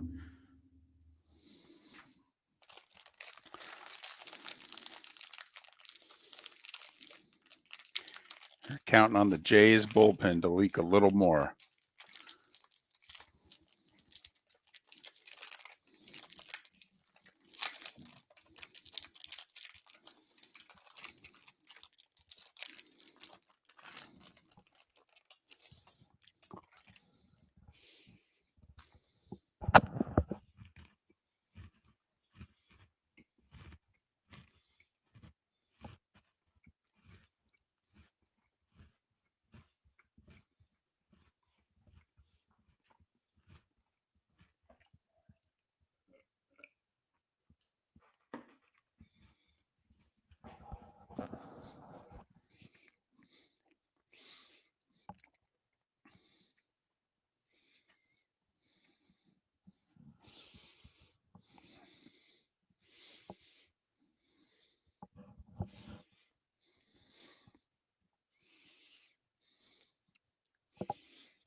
You're listening to Miller and Moulton. And now, here's Mark Miller and David Moulton. 21 minutes after the hour. Miller and Moulton, millerandmoulton.com, Miller_Moulton on X. All right, I'm going to go somewhere where you're not always crazy that I go, but there is a method to the madness besides just my quirkiness. Can I guess? Sure. If the playoffs started today. There you go. Ladies and gentlemen, right there. Okay. That's 20 years. Okay. 20 years right there. Okay. And all I had to do was just give a little bit of a description and boom. All right. We communicate better than our wives communicate with us. Okay. Or we communicate with our wives. Don't want to put them all on the hook because goodness knows we're charmers too. All right. So, and great listeners. You can tell that by the fact that we talk for a living. Exactly. Although I must admit, when the show's over, I really don't want to talk. My wife will even say, "Do you mind if I talk?" And I'm like, "Oh, please do 2 hours. It would be great." I'm the same way because my wife comes home from work and she's gotten to the point where she never even asks, "How was the show?"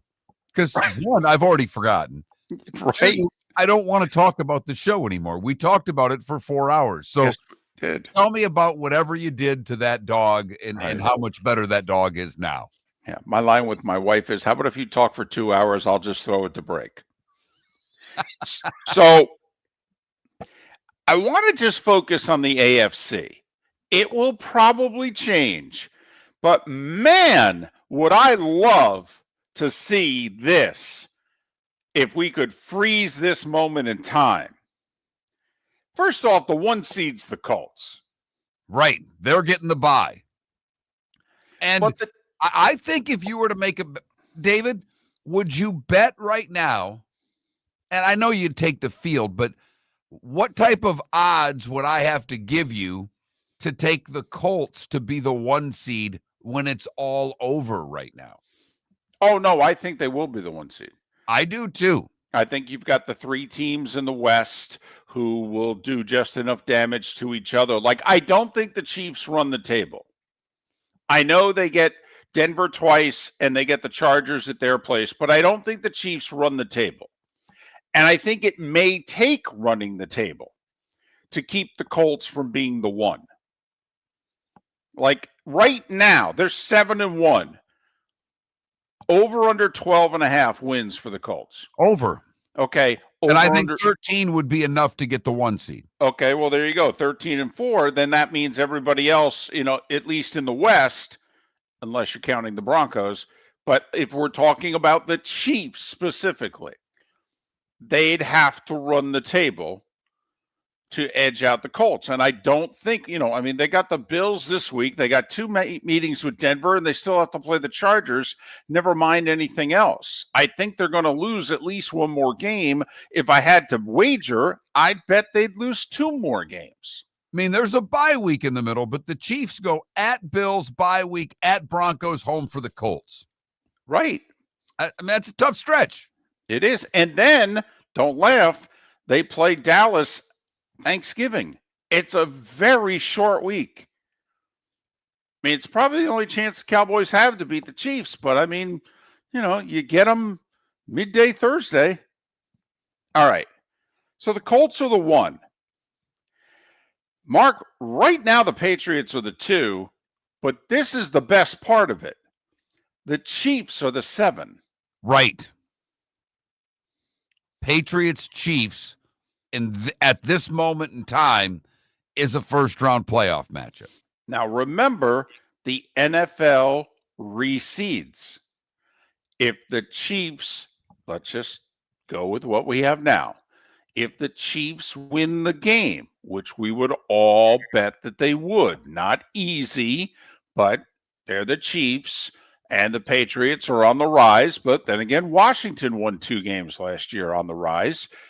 But if the Chiefs were to win as the 7, who would they play? The Colts. The Colts. Congratulations to the Colts and the Patriots. You both have had these upstart seasons. All right. Awesome job. Congratulations, New England. You dethroned Buffalo as AFC East champs. Remember that we're just talking today. Not that this is going to happen. And your reward is to get the Chiefs. And then congratulations, Indianapolis. You're the 1 seed. Best regular season you've had since Peyton.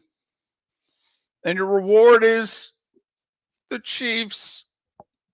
Yikes. Now, But remember, the wild card teams currently are 5-2, 5-3, 5-3. There's a lot of change that could happen. Right. But let's just say, here's the other part of it. First off, the 3-6 matchup is Denver right now is your AFC West champion. They would host the Chargers. Obviously, that would be a very good game. Division rivals, not much separating them, blah, blah, blah. But the Steelers would host the Bills in a 4-5. Let me just ask you a question right now. If you were to bet $20 on the winner of the AFC North, who would you bet it on right now? The Steelers. Okay. I'm not confident. But here's what I am confident about, though, Mark. The Steelers and Ravens will split because the Steelers and Ravens almost always split. Very true. Okay, so to me, the Ravens are not just 2 back in the loss column. In a way, they're 2.5 back. Do you realize right now on Hard Rock Bets that the Ravens are minus 115 to win the AFC North and the Steelers are plus 175? Wow. How about that? Yeah. So go on. That's an indictment of the Steelers, or, man, we still have a lot of faith in the Ravens.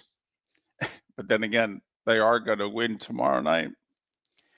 So the AFC right now, this snapshot in time, I would love for this to be how it finishes.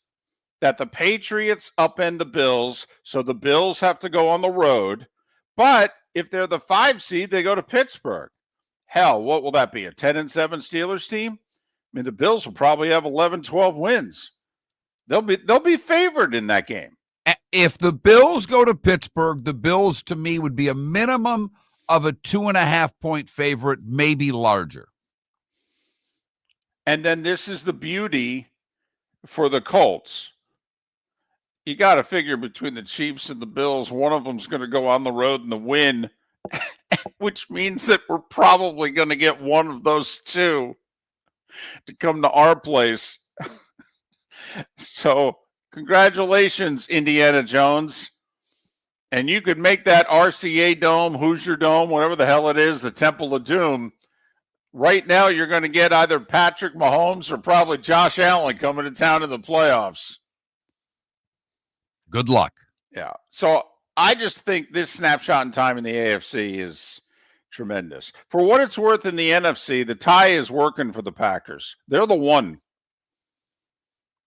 And it may be the difference when it's all said and done. That tie could be the difference. It could be be a bunch of 11-win teams at the top, but that one is a half a win.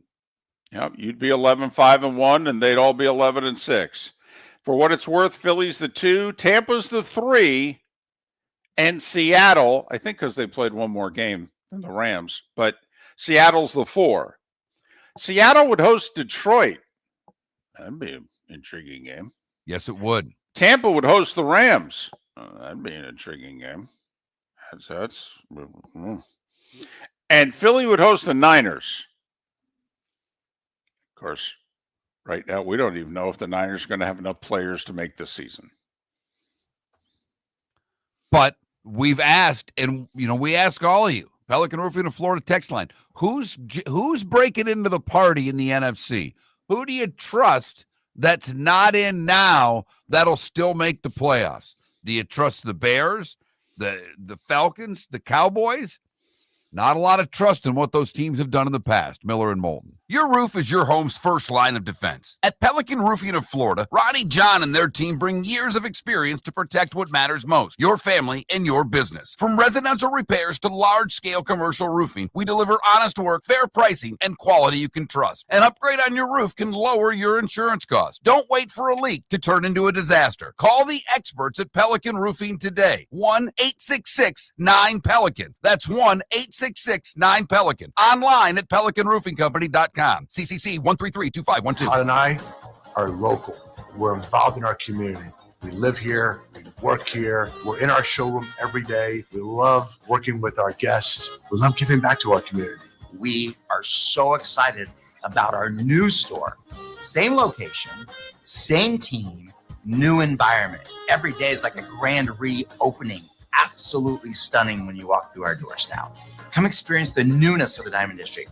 See what we've done. American Paint Supplies, celebrating 30 years in Naples, is proud to be the exclusive Farrow & Ball dealer in Southwest Florida. The best thing to come from the UK since the Beatles, Farrow & Ball has the colors and paints at American Paint Supplies. See why all the designers and painters choose Farrow & Ball. For 30 years, American Paint Supplies provides the perfect pairing of service and expertise. On 6100 Shirley Street in Naples off of Pine Ridge, or online at AmericanPaintSupplies.net. American Paint Supplies is your one-stop shop for all your coating needs. This year during Thanksgiving week, Fort Myers takes the national stage, hosting not one but two elite women's college basketball tournaments, the Fort Myers Tip-Off and Coconut Hoops, both featuring Power 4 teams and nationally ranked programs. Few places in the country can showcase this level of talent. We're proud that Fort Myers is one of them. Don't miss your chance. For tickets, go to visitfortmyers.com/basketball.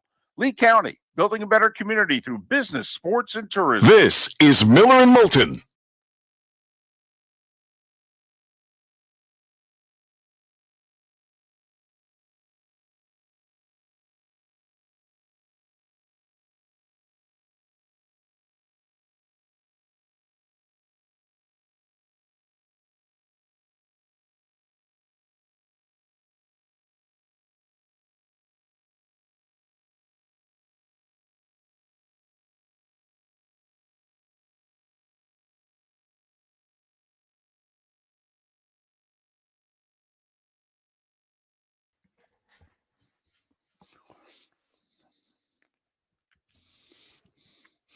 DC, Actually, DC, I think they do. I just threw 11 out there. It was just a reflex of numbers. I didn't really go through schedules, but okay, 12-5, 12-4-1 will beat 12-5. It's the point that the tie at the end of the day could be the difference between the 1 seed and the 2 seed. That's all.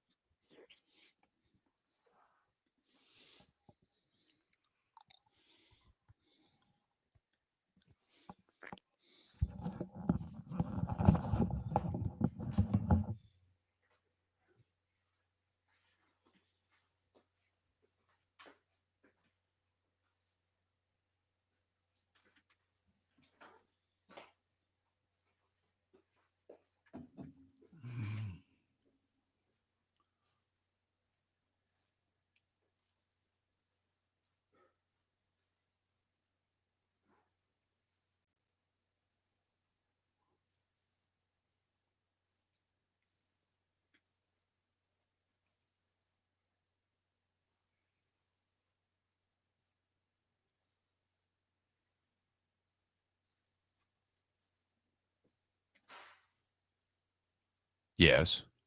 I was just going to say hi, Detroit, Paula. Oh, okay. That was it. I didn't realize you could see me turn it on. Yeah, there are these lights that I have here for all the microphones. Well, I'm used to playing PSP back there. Okay. Fair enough. Fair enough. John's not back there for me to harass. That's true.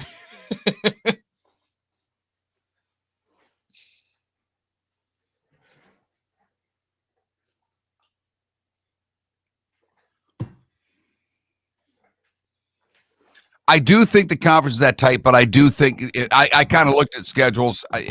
Being realistic, 12's possible. I just wonder. What I do wonder is if Seattle or the Rams can get to 12.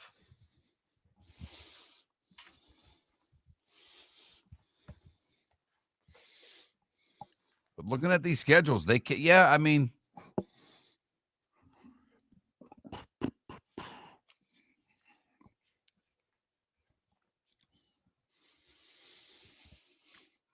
But 12-4-1, I think would get the 1 seed, DC. I do.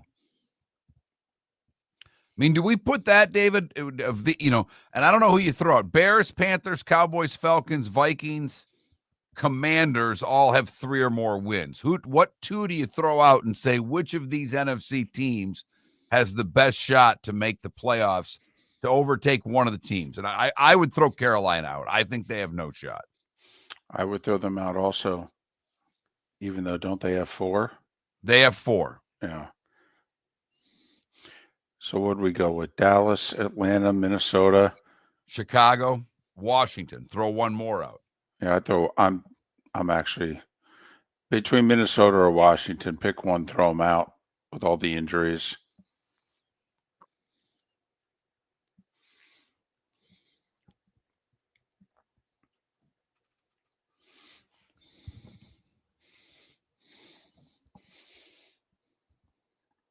I'm with you. That tie would be the difference. I don't think the Detroit. I don't think the Lions can get to 13. I don't think the Rams can get to 13. I don't think Philadelphia can get to 13. I do think Philadelphia can get to 13. Do you? I don't think there's a lot of resistance in that division.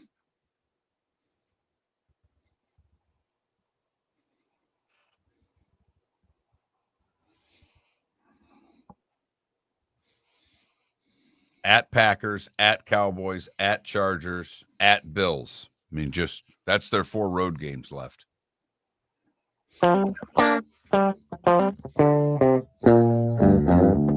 You're listening to Miller and Moulton. And now, here's Mark Miller and David Moulton.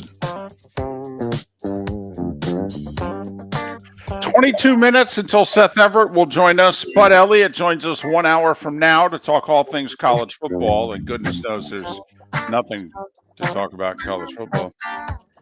Chris Perkins, he covers the Dolphins, and they had an out-of-body experience Sunday. I mean, our first question for Chris is going to be, who was that masked team and who kidnapped them and when do the real Dolphins come back? But, Seth Everett, Bud Elliott, Chris Perkins, all in a bit. All right. I bring this up because there's an assumption out there that was refuted by Fox in a big way at the beginning of the World Series. Fox did a 1-hour pregame show before Game 1. I don't know how many people watched it, but, Fox is all into this Major League Baseball thing, Mark. I don't know if you're aware. And so Fox threw out there, and remember, they've got some real insiders who cover the sport. So I don't think this is just done on a lark. Fox was projecting realignment in baseball, which, let's face it, I mean, Rob Manfred's got 3+ years left on the job. He's got 2 things to do.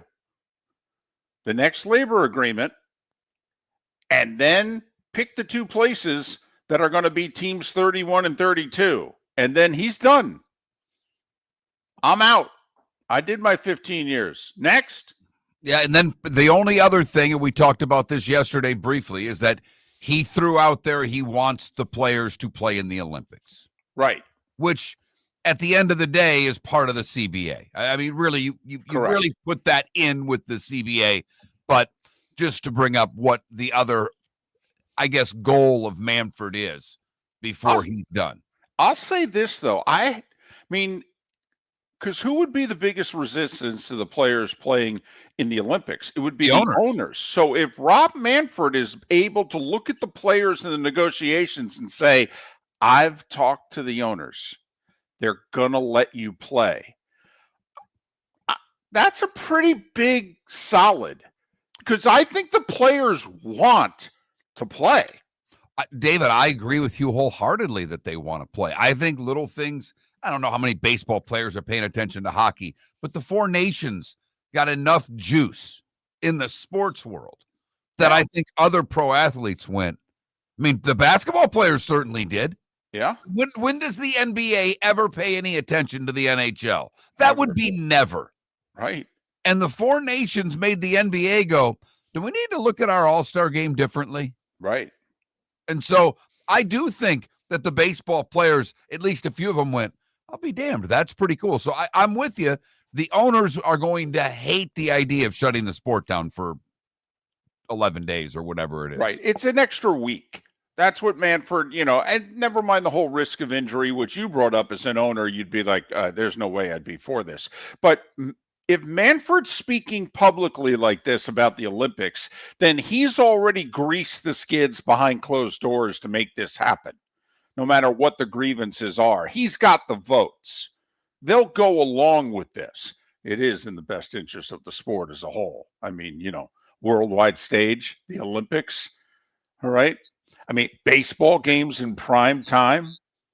Right. And soccer's the worldwide sport. After that, basketball's probably past baseball, but baseball still wants to have its international presence. So anyhow, go on. So it's expansion. We talked about the labor agreement, of which the Olympics is involved, and then who are the two expansion teams? Well, Mark, what's the one foregone conclusion city that's getting a Major League Baseball team? Nashville. Done. Not according to Fox's realignment that they sent out a few days ago. Okay. Do tell. They put a team in the Northwest in Portland.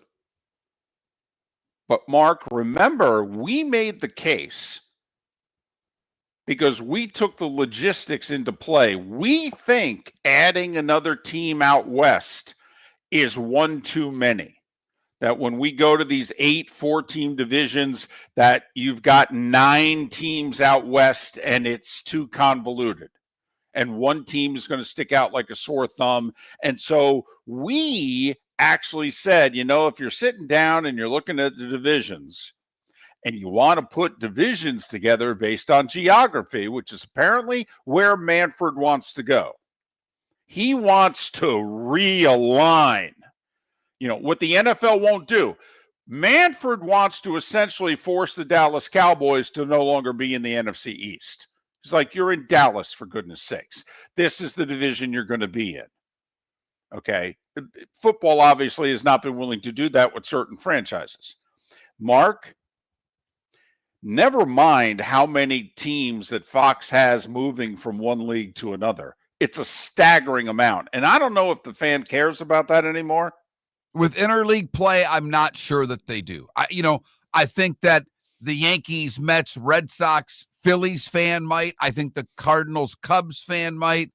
Other than that, I don't know how many care. I really don't. But a team goes in Portland and they end up in the National League Northwest, along with the Giants, A's, and Mariners. But Mark, Charlotte gets the team, not Nashville. And they're in the American League Southeast with the Braves, the Rays, and the Marlins. And we have told you on this show for a while, keep an eye on Charlotte because geographically it makes everything work. Now, I think they could still, you could finagle this with Nashville in and Portland out. You could. But that's not what Fox is reporting, or at least suggesting would be a better way of putting it. For the record, since you and your son, who's there, or maybe he's out getting breakfast. No, he's here. Okay, well, he better get going. Come on, get those empanadas while they're still hot. You're more concerned with breakfast for me than what he's actually doing, which is putting clips of the show up to benefit the show. God, I love this. Yeah, because I think between 9 and 17 people are going to view these clips, but that's just me. You know me, Mark. I assume no one's ever listening. I know. It's that old. When you're in television, you think everyone is watching you on TV. Okay, the ego when you're in television is unbelievable. When you're in radio, I don't know. Everybody I've been around, we always assume there's somewhere between 9 and 17 listeners. Unless we talk about something that's not sports, then the phones go crazy or we give away a T-shirt. But anyway, your Tigers are in the American League Great Lakes Division with the Twins, Jays, and Brewers. All right. I mean, whatever. Yeah. I mean, that some of these divisional alignments, I mean, they keep the Cubs and the Cards together in the Midwest along with the White Sox and the Reds. Love the AL Mid-Atlantic with Baltimore and Cleveland along with the Nats and the Pirates. Right. So you do put the Nats and the Orioles in the same division. I mean, they're separated by 30 miles. But how about the AL Northeast, David? I am so against it. And it has nothing to do with how hard the division would be and what have you. I am just so against it. But if you make the decision as a sport that we are going to realign geographically. Like, I don't know if we've ever asked this of Cowboys fan, and obviously there are a ton of Cowboys fans everywhere. Okay, would you be bothered if you guys got realigned geographically? And we're playing Houston, Kansas City, and whomever. Right? I mean, well, yeah. I mean, it made sense when there was a team in St. Louis. You could put the 2 Missouris and the 2 Texases together and, call it a day. But I mean, the Cowboys just flat out said, we ain't leaving. And it was absurd for years that you had, obviously, New York, Philadelphia, D.C., Dallas, and Arizona back in the day when there was a 5-team division. It was like, wait, that's the NFC East? Right, and the Atlanta Falcons were in the NFC West. Along with the New Orleans Saints. Right. Yep. But the AL Northeast, the way Fox has it drawn up, are the Yankees and the Red Sox, along with the Mets and the Phillies. Here, I'll tell you what, if you're not a fan, though, of those 4 teams, you're like, damn right. That's how you get back. You guys spend as much damn money as you want. But, obviously the one team that the Dodgers care most about would not be in their division anymore. I know. Because the Dodgers only care about the San Francisco Giants from a rivalry standpoint. And the Dodgers division in this Fox Sports look is Dodgers, Padres, Angels, and Diamondbacks. I mean, the Angels care about the Dodgers. The Padres care about the Dodgers. The Diamondbacks care about the Dodgers. Dodgers care about the Giants. Right. Obviously, the joined history. They moved out west together. Okay. They were both in the National League in New York City at the same time also. I mean, come on. What are you doing? You keep the Cubs and the Cardinals together. You break up the Dodgers and the Giants. I mean, some of these divisions are good. The Yankees and Red Sox. I mean, you think about the rivalries in baseball, the Cubs and Cardinals, the Yankees and Red Sox, and the Giants and Dodgers. Those are the rivalries in baseball. They are. So, yeah. But anyway, I thought you would find that interesting, okay? That, obviously Fox has got a couple of insiders. And they put this out there as potential realignment down the road. And no one in the last 3 years has said Nashville is not getting a team. No one. And all of a sudden, this comes out? Charlotte and Portland are the 2 expansion franchises. And the other side of this, there's no one moving. Vegas has got the A's. Tampa just got new owners. So there's not a team you can look at and say, well, Nashville could relocate Team X. There's not a Team X out there. As long as baseball gets these 2 stadiums built, one in Tampa, one in Vegas, they don't have franchise issues right now. So, I mean, even the Rockies, as bad as they are, we've talked about it. Why would you invest any money to make them better? They kill it at the gate. Top 10 in attendance are the Rockies consistently. Great fans. Terrible product. It's a nice stadium. Nice location. Scenery. It's kind of like, I get it, Pittsburgh fans are so angry at the Pirates owner. And for whatever reason, in Colorado, they're not angry at the Rockies owner. Not yet. So they still keep going. No, Pittsburgh's angry. I know, because it's a beautiful ballpark and view. And they actually, in the summertime, care about baseball there. Yeah. I mean, it isn't just passing time until Steelers camp opens in Latrobe. No, I mean, they actually, when you go places in and around Pittsburgh in the summer, you go to the liquor store, it's on the radio inside. You're at the bars, the Pittsburgh game's on everywhere. And it's been a long time since Sid and the boys have been playing in June or mid-May for that matter. Miller and Moulton, realignment in baseball. And the one thing they don't get into is what the playoffs would look like, because I wonder, do they want division champs? And then it's going to be 4 wild cards? Are we going to go to 16 at this point? Because I believe that we are. I think we are too. But in theory, like if you put Yankees, Mets, Phillies, Red Sox, I mean, those are what, 4 of the 6 highest payrolls, you figure? I mean, sometimes the Red Sox, maybe are top 8, not top 6, but you're fine. Like, hey, knock yourself out, guys. There's only one of you that's going to win a division. Now, of course, in other years at most, there could be 2, but only one of you going to win a division.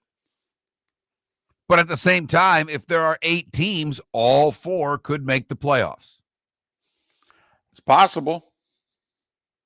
Because I don't think they're going to be weighted as heavily as they were in the past. This is going to be about a little more equality in schedule.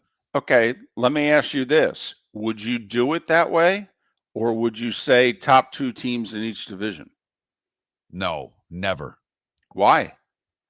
Think about, in terms of appealing to the most fan bases, think about how intense the regular season now becomes. It wouldn't be as intense if it was just the top 4 teams as wild cards? I don't think so, because look at all the teams that I think you'd bring into the equation, because they could finish second potentially in their divisions. Probably better chance than finishing in the top 8. Mark Miller for Sleep Treatment Direct. They are helping me with sleep apnea. And by helping me, I mean curing me. No more CPAP machine. No more snoring. No more tossing. No more waking up exhausted. Their expert team got me the right treatment, fast and hassle-free. If you want to feel energized and get rid of your snoring, call Sleep Treatment Direct today. 444-1741. That's 239-444-1741. Sleep Treatment Direct. Sleep safe and sound. Let's talk the big differences between Floormeisters and the big box store that sells flooring. Floormeisters is family owned. They do flooring, not doors, nuts and bolts, or weed killer. They specialize in it. They know it. Floormeisters backs their installer, so if there's ever an issue, good chance the boss, TJ, will come out and make it right. Floormeister's prices beat the box stores every day of the week. When you think flooring, think Floormeisters in Naples. Floormeisters.com. Real people, real prices, real quality selection. The Floormeisters, just keeping it real. American Paint Supplies, celebrating 30 years in Naples, is proud to be the exclusive Farrow & Ball dealer in Southwest Florida. The best thing to come from the UK since the Beatles, Farrow & Ball has the colors and paints at American Paint Supplies. See why all the designers and painters choose Farrow & Ball. For 30 years, American Paint Supplies provides the perfect pairing of service and expertise on 6100 Shirley Street in Naples off of Pine Ridge or online at AmericanPaintSupplies.net. American Paint Supplies is your one-stop shop for all your coating needs. They've cut the nets, they've raised the banners, and now they're headed to Fort Myers. Michigan State, North Carolina, and other top programs take the court in the Skechers Fort Myers Tip-Off this Thanksgiving week. Legendary programs, championship traditions, college basketball's biggest names, live at Suncoast Arena. Tickets are selling fast. Get yours now at FortMyersTipoff.com/go. That's FortMyersTipoff.com/go. Your roof is your home's first line of defense. At Pelican Roofing of Florida, Ronnie, John, and their team bring years of experience to protect what matters most, your family and your business. From residential repairs to large-scale commercial roofing, we deliver honest work, fair pricing, and quality you can trust. An upgrade on your roof can lower your insurance costs. Don't wait for a leak to turn into a disaster. Call the experts at Pelican Roofing today. 1-866-9-PELICAN. That's 1-866-9-PELICAN. Online at PelicanRoofingCompany.com. CCC 1332512. Cape Coral Police Department is growing, and they want you to be a part of it. They're hiring new officers. Starting pay is between $74,000 and $90,000, depending on your experience. And with a $10,000 hiring bonus, you could be making $100,000. Enjoy paid holidays, off-duty details, plenty of OT opportunities. They're also hiring dispatchers and professional staff. So go to CapeCops.com. CapeCops.com. Be brave, be best. Be Cape. This is Miller and Moulton.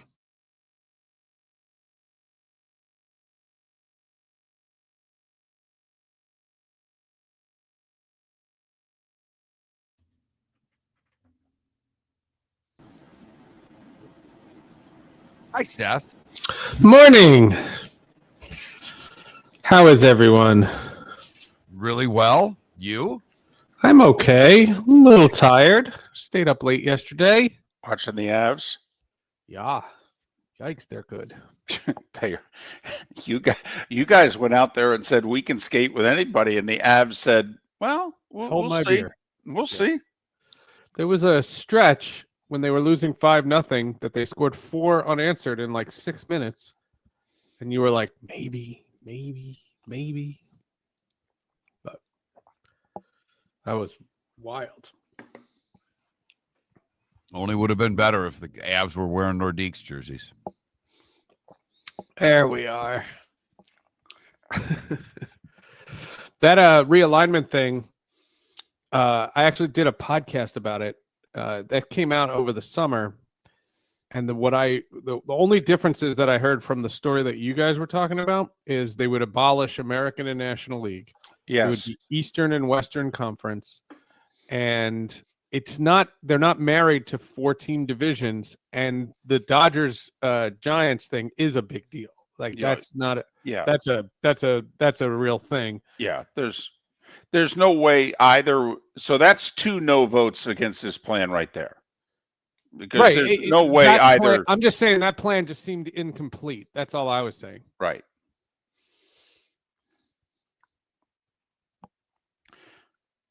But I will say, if you're trying to do the 8 4-team divisions, Portland messes things up.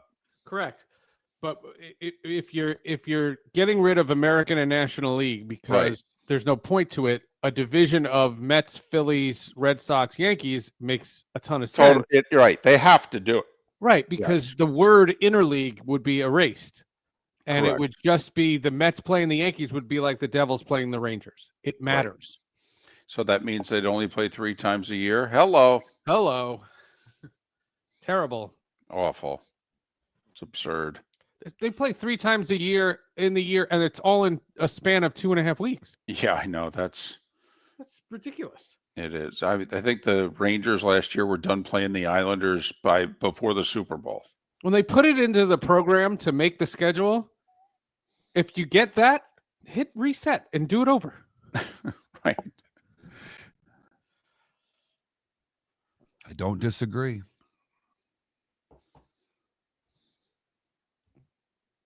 Do you guys see my my sports equinox picture? No, I did not. I'm just trying to read up about all these Arsenal stories. What about them? Well, apparently they're like the greatest soccer team in the history of the sport. Slow down. They have a 4-point lead with 29 games left.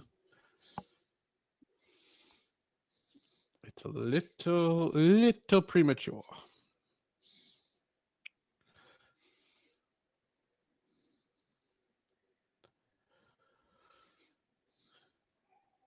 I do agree with the point you guys were making in the text, though, the other day that I didn't answer about the whole, if you're going to bring in the Nordiques history.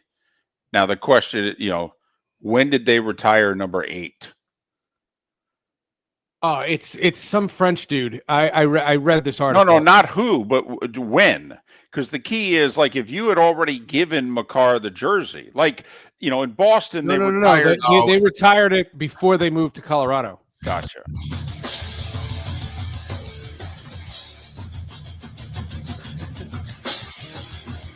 You're listening to Miller and Moulton, coming at you from the Floor Meister Studios. Floor Meisters, keeping it real. And now, here's Mark Miller and David Moulton.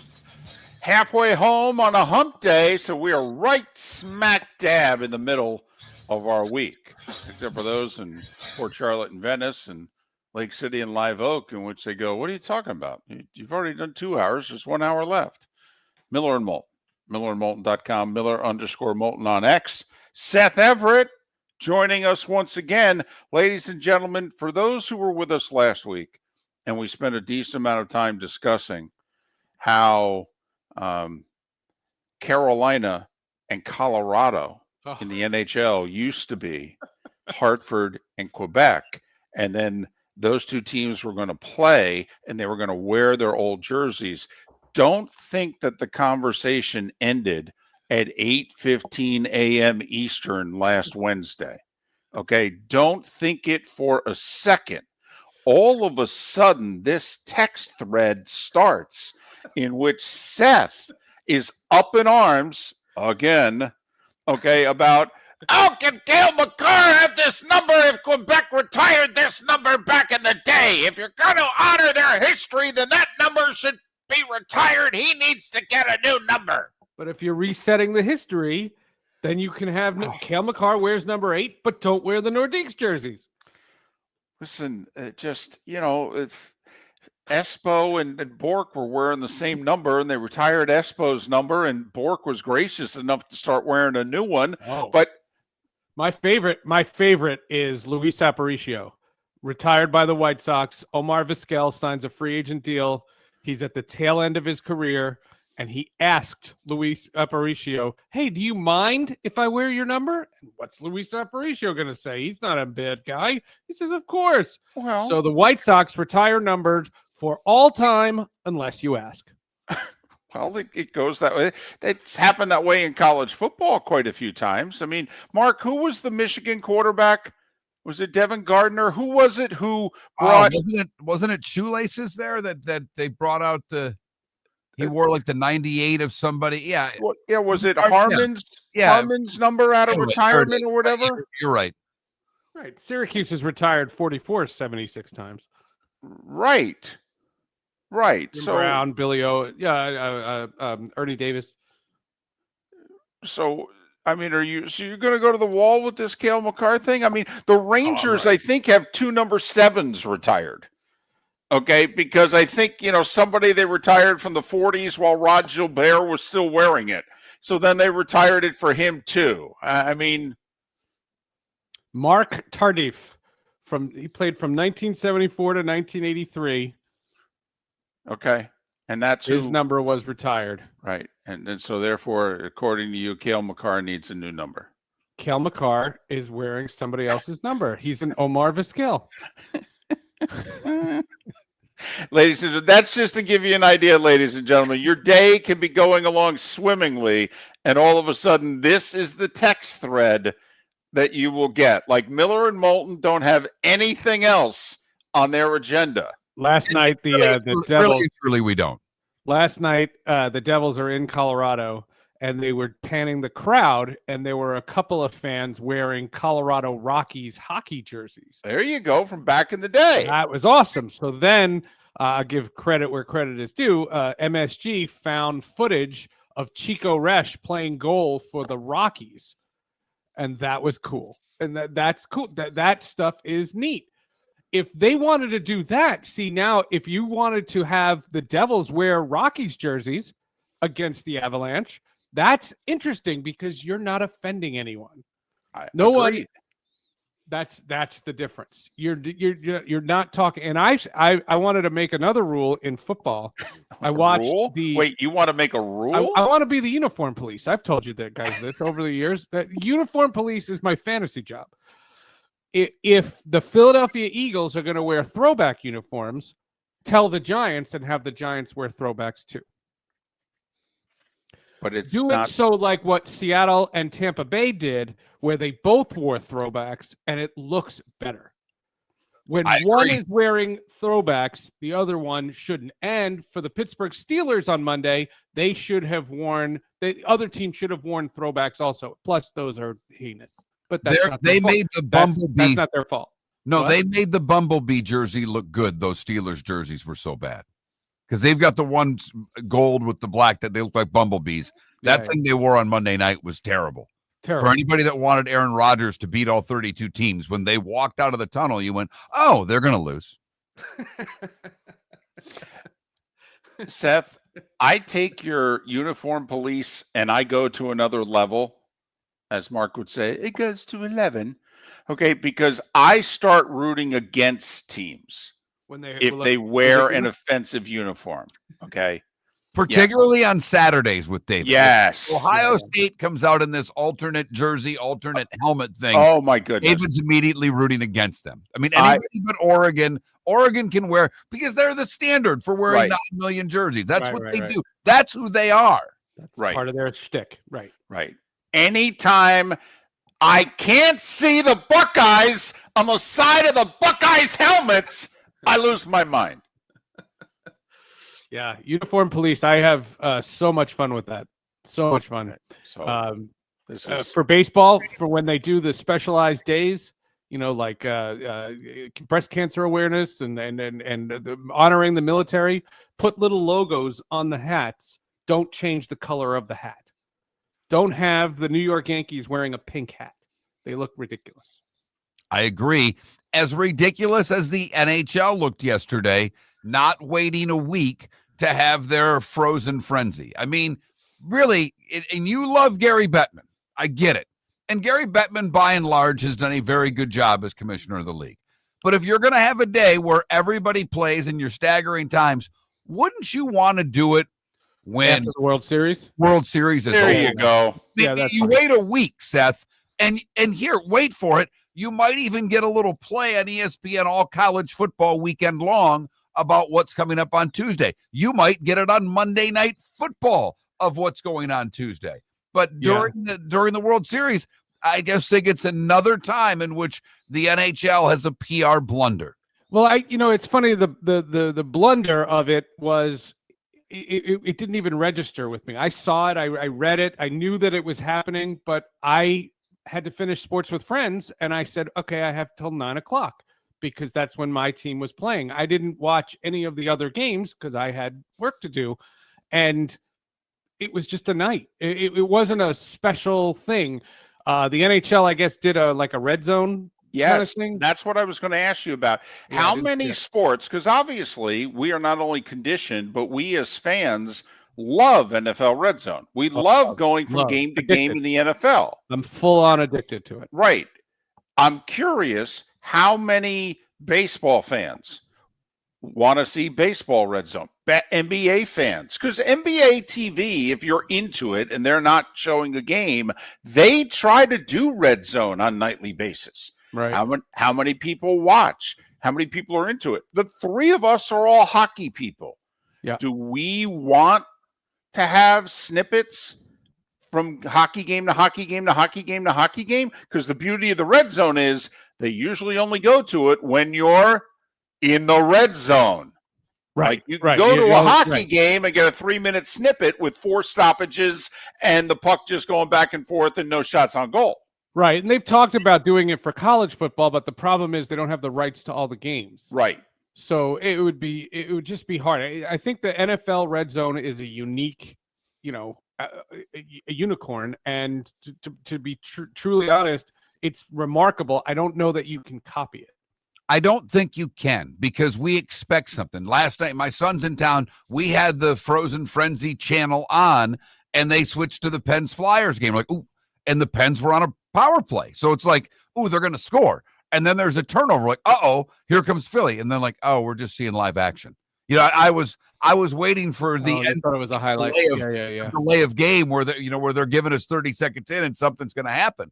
But it's tough with hockey. Right, but and also with that Red Zone, you can't go to the Frozen Frenzy channel and see your local team because your local team is blacked out on the ESPN app. That's another thing that the NFL Red Zone doesn't have. If you're watching NFL Red Zone and you want to have a multi-screen, you can flip on your local team. And I know a lot of people who do that. They put the Red Zone on one side of the screen and they put whatever the team that they're a fan of watch. I don't have a horse in the race in football, so the Red Zone is perfect for me because I try to follow all the games. And football is a sport that I can watch. I don't care who's playing. And it's perfect. It is a perfect broadcast, even though those ads are very ill-timed. The 4 15-second ads, they put them on at the weirdest times. Hold on a second. Yeah. 4 15-second ads in 7 hours. Yes. And you're complaining about them. They're just it's weird. It's a minor complaint. It's just a weird thing. You don't think this is a you problem. You think it's a them problem. There was a penalty. They were debating a pass interference, and the refs are convening on it, and all of a sudden you're seeing Wingstop. It's really weird. There's just the timing of it. There's plenty of opportunities to do it, and they don't do them right. See, They're working. I already know this about Seth, but you could draw a conclusion from what Seth said here is that he's never watched golf or NASCAR on NBC. Right. Oh, yes. Correct. Right. Okay. If 4 15-second spots in 7 hours is a problem, if we want to punish Seth, we should tie him to a chair and make him watch NBC's coverage of NASCAR. Right. Yes. Well, that's like when I was in the dentist's office and I had to take the thing out of my mouth to get him to take Stephen A. Smith off. Sports with Friends Hall of Justice. Which one you deciding to do this week? This week's Sports with Friends, and it is a tribute to the late, great Lawrence Moulton, who passed away a couple of weeks ago. Lawrence Moulton was the my favorite basketball player when I was younger. I went to college when Lawrence played, and then I got to know him after. He was on Sports with Friends, and we have a portion of that interview in the podcast. Lazara Sims, Etan Thomas, and Mike Waters all joined me to pay tribute to Lawrence Moulton. It's a really fun episode. It's not morose. It's not like a downtrodden episode. It's very positive, great stories, just a really nice tribute to a really cool guy. I really like Lawrence Moulton. Passed away way too early at the age of 53, just like Eric Mangold passing away Nick way Mangold. Yeah. Nick yeah. Mangold, sorry. I'm talking to a couple of people about doing something for Nick Mangold. And his family, leaving a wife and 4 kids. He's Seth Everett, Sports with Friends Hall of Justice. Follow him on X at Seth_Everett.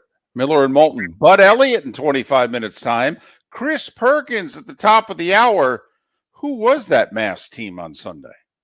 American Paint Supplies, for nearly 30 years, is your one-stop shop for all your coating needs. If you are a designer, a contractor, a professional painter, or a weekend warrior, American Paint Supplies is the place where experts go to get expert solutions. At 6100 Shirley Street in Naples off of Pine Ridge, American Paint Supplies delivers the best solutions with the best products with the best support. Meet Gene and his team today at American Paint Supplies. Call 239-566-2700. That's 566-2700 or online at AmericanPaintSupplies.net. Let's talk the big differences between Floor Meisters and the big box store that sells flooring. Floor Meisters is family owned. They do flooring, not doors, nuts and bolts, or weed killer.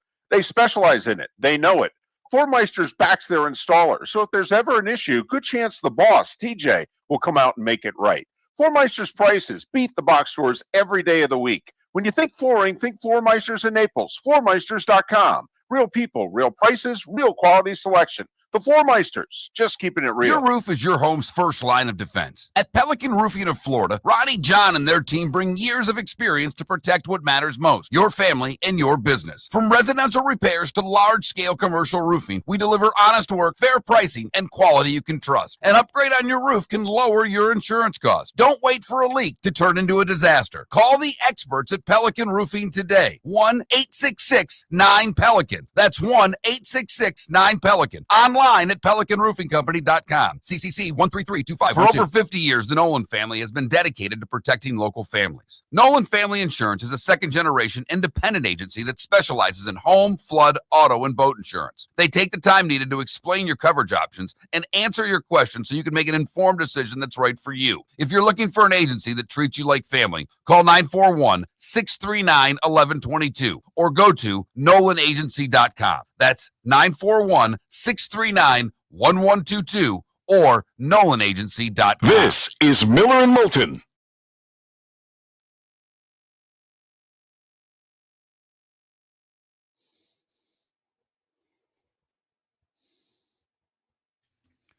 And of course, when Seth goes Mark Tardif there, I just think of former Nashville Knight and South Carolina Stingray Mark Tardif from the ECHL. There you go.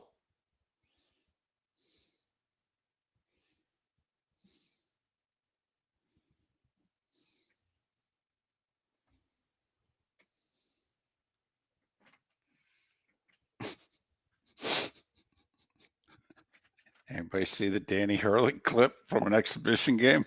No. Did he let loose on court?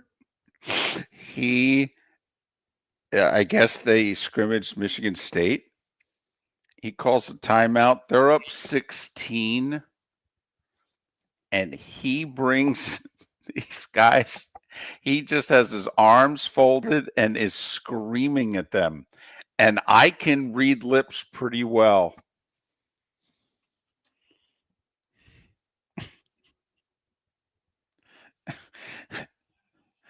You soft.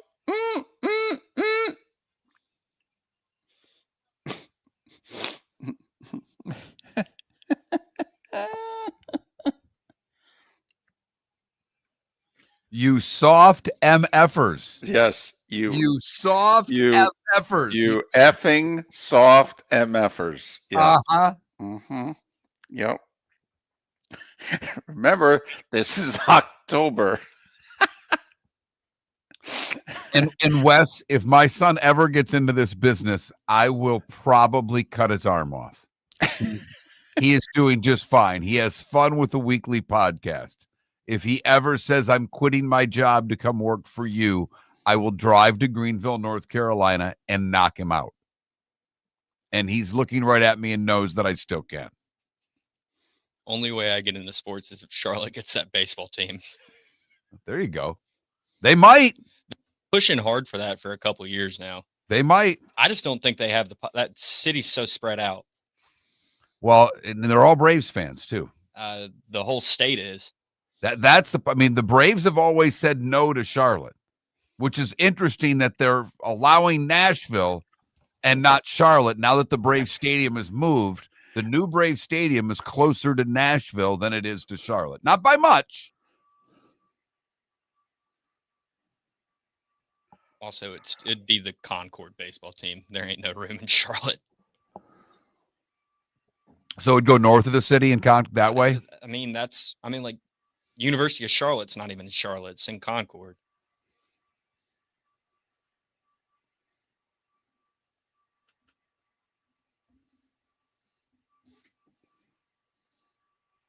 By the way, when did we start all this exhibition college basketball? It used to be one game against a like Michigan State play a Saginaw Valley State University. You know what I mean? Like only FCC, in the last they were D2 would play a Florida. Only in the last 2 years have they loosened it up where you can openly play exhibitions.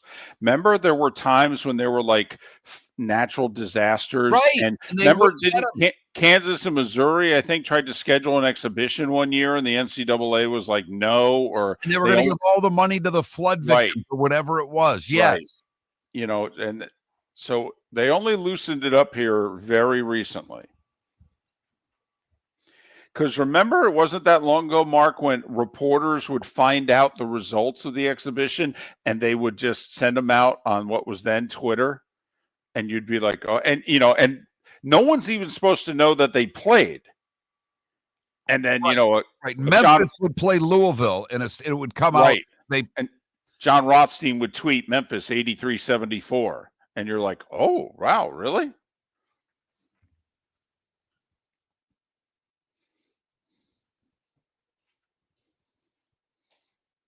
And from the looks of it, this thing was televised. The way I'm seeing it when I'm watching the early clip, and there's a ticker in the corner. Yeah, and the Big Ten Network and ACC networks and alternate channels, and they're all televising this stuff now.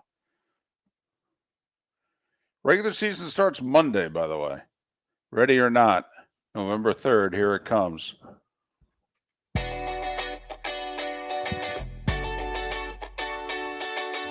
You're listening to Miller and Moulton. And now, here's Mark Miller and David Moulton. 21 minutes past the hour.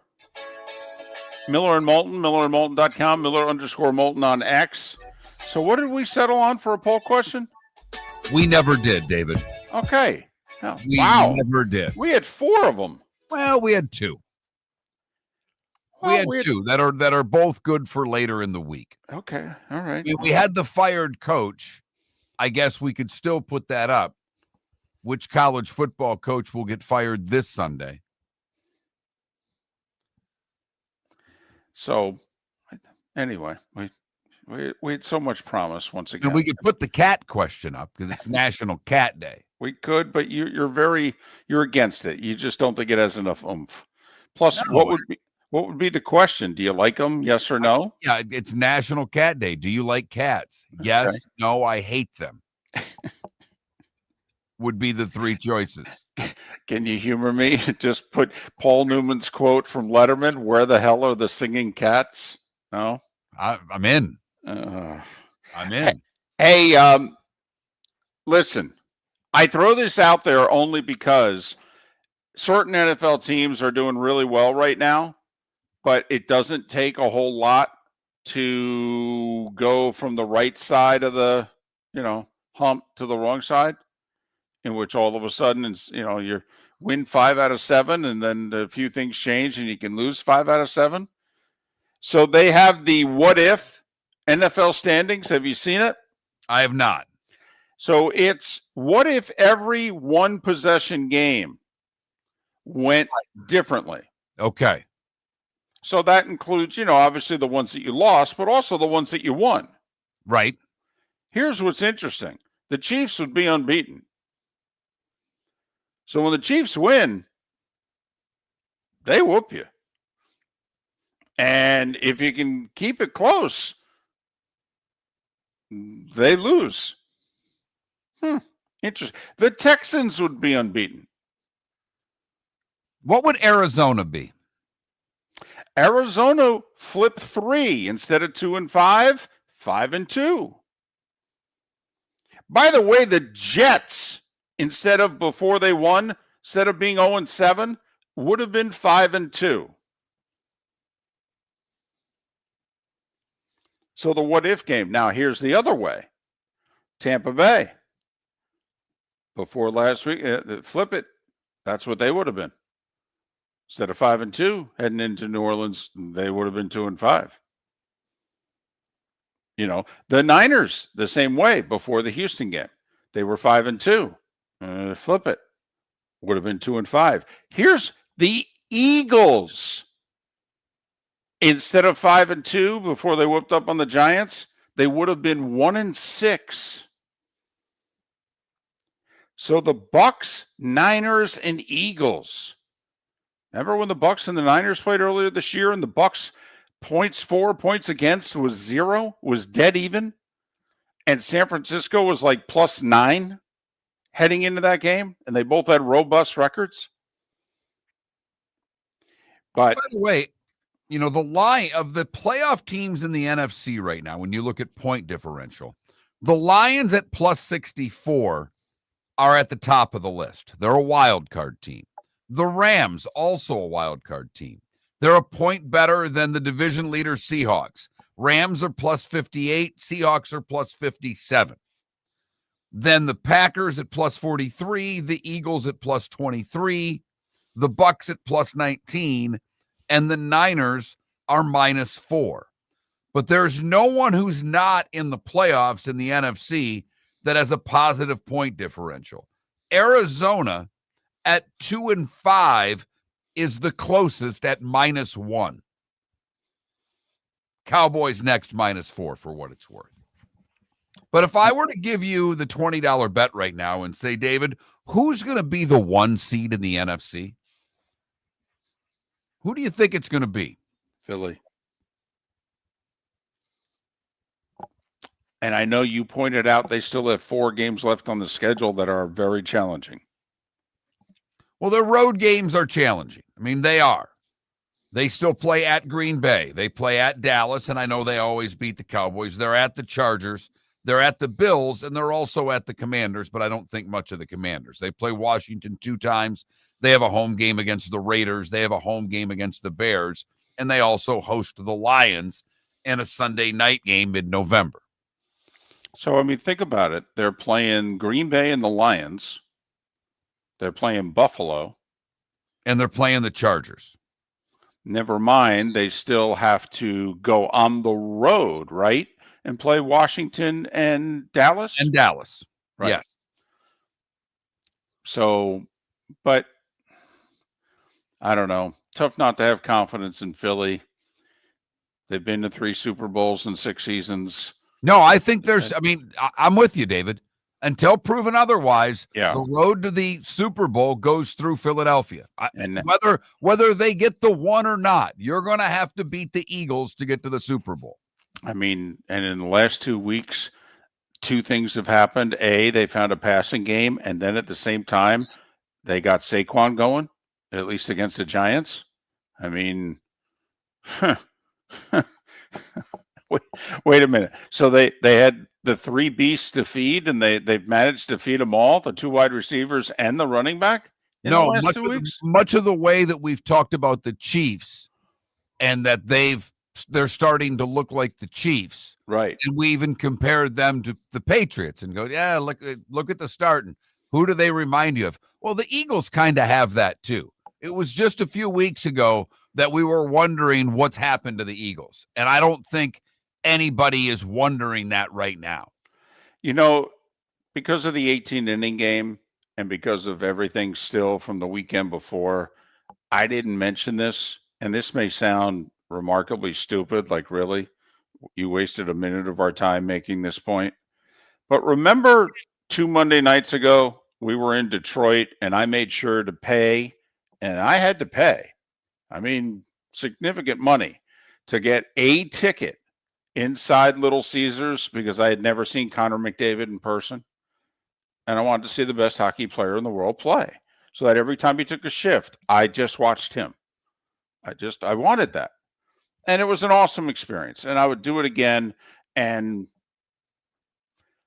if you ever get the chance, ladies and gentlemen, and I mean this, if you ever get the chance to watch Patrick Mahomes in person, do not ever get sick and tired of the announcers falling all over themselves about him. I have never seen anyone at that position in person do what he did Monday night. He made 6 plays look so easy. Is it when he's extending plays in person? Yes. Because it was funny, I happened to catch a little Dan Patrick. He had Steve Young on, and I enjoy when he has Steve Young on. And that was kind of a question Dan Patrick asked of Steve Young. The difference between Mahomes extending plays and young quarterbacks running. And I thought Steve Young gave a great, that's it. He was that at the end of the day is it. And he talked about himself. Do I go? And what Mahomes is able to do, and his accuracy at flipping a ball in awkward positions 20 yards on a dime to players. Troy Aikman really was good at that position. He really was. There are some people who look at his stats and go, there's no way he should be in the Hall of Fame. Yeah, in that day, if you watched him play, he was a Hall of Fame quarterback. He went in the very first chance they had to put him in. That's a no-brainer. All right. And he had his breath taken away by Mahomes 3 times Monday night. And he did say flat out, he's got the best vision of any quarterback I've ever seen. Sees everything on the entire field. And it is true. It's not just something the announcers say. Mark, when he is scrambling, he is always still looking downfield. I'll try to make this quick. He had a defensive end coming from the one side. He steps up in the pocket to avoid the end. At that time, the defensive tackle from the other side has got him. He has to run fast to his left. As he's running fast to his left, 2 defenders are coming at him. He slows down, lobs the ball over one defender in front of another. Got it.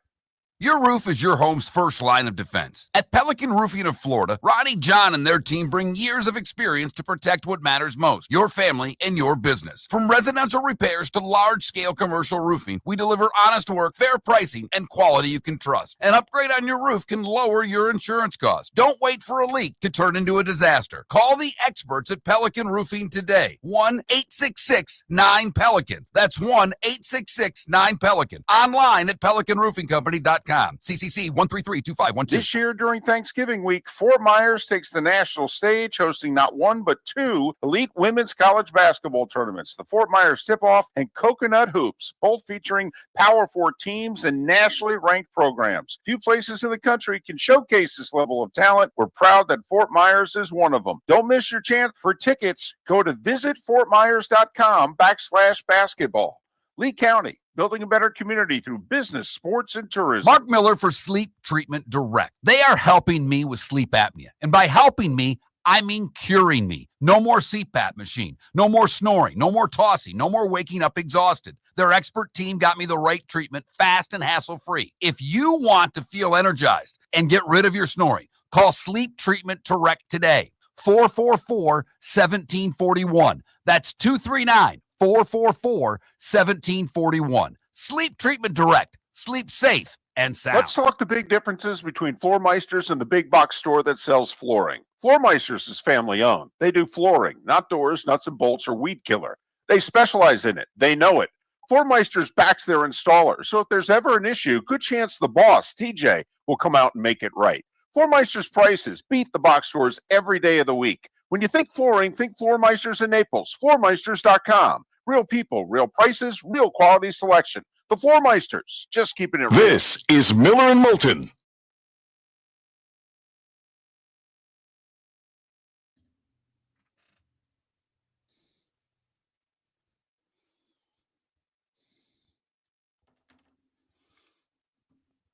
You know, I didn't see this last night, but I Wait, guess Michael, I'm going to stop you right now, okay, buddy? I appreciate your passion for your team. We're not worried about Patrick Mahomes is maybe the most ignorant thing you've ever said. It really and truly is. Come on now. Now, if you said our defense is pretty good, I hope we can stop him some. I'm not worried about Patrick Mahomes. Let me just ask you a question, Michael. Let me just ask you a question. Because I know you know your teams better than I know your teams. You do, and I'm not making that up. I think most of you who listen to this show know your teams better than I know your team. Do you think your D coordinator is worried about Patrick Mahomes? I'll leave it at that. I'll hang up and listen. Hi, bud. What's going on, guys? Another day. I was trying to find your playoff predictions from this week, and Googling quickly, I could not find them. I don't know if they're on Google, but they are on social. So maybe the news desk should turn them into an article, but I'm not going to volunteer to write it myself. I guess GPT could. You know, I come up with the ideas. You put them in 500 to 700 words. Exactly. Oh man. All right. So where's my playoff prediction here? It was with CBS. I think it's on Instagram. Yeah. So, man, like one of the things I like is that we still have so many teams who are like legitimately in this thing. Yes. Totally. Yes. I mean, this is, the NFL right now would love to have college football's problem with all the teams that are still in it. Because we made the argument yesterday that the NFL looks like, out of the 14 teams, we think a minimum of 12 are locked already. What? Yeah. In fact, but it may be 13. There may only be one playoff spot available, barring a quarterback going down for the season. Can Baltimore chase down Pittsburgh? I don't pay attention to this, so this is absolutely amazing. Okay. Yeah, look at it. Wow. Yeah, okay, so I'm going to go ahead and duplicate and side-by-side this and just take a look with you guys, because this is really – all right, so I have NFL playoff odds up on the 1, and then college ball playoff odds up on the I almost cussed. Sorry. I really hate how a certain website that sponsors us groups their playoff odds.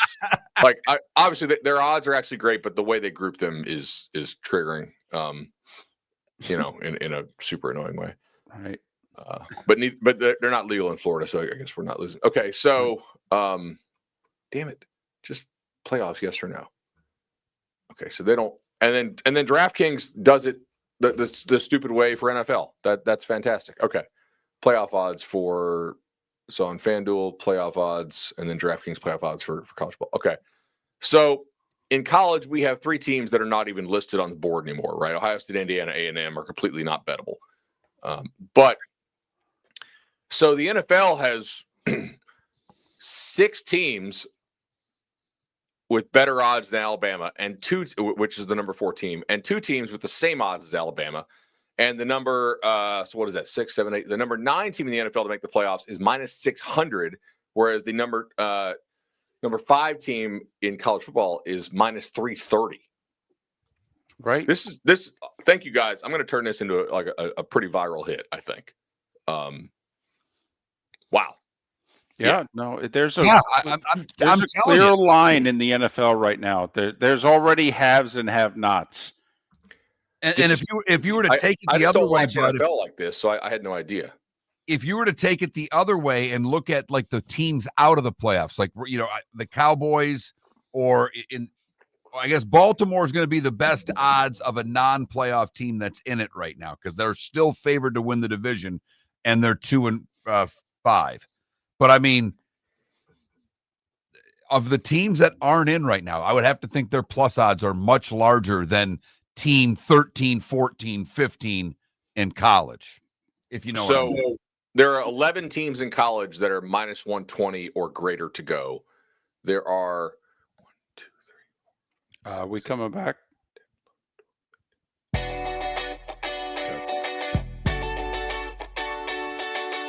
You're listening to Miller and Moulton.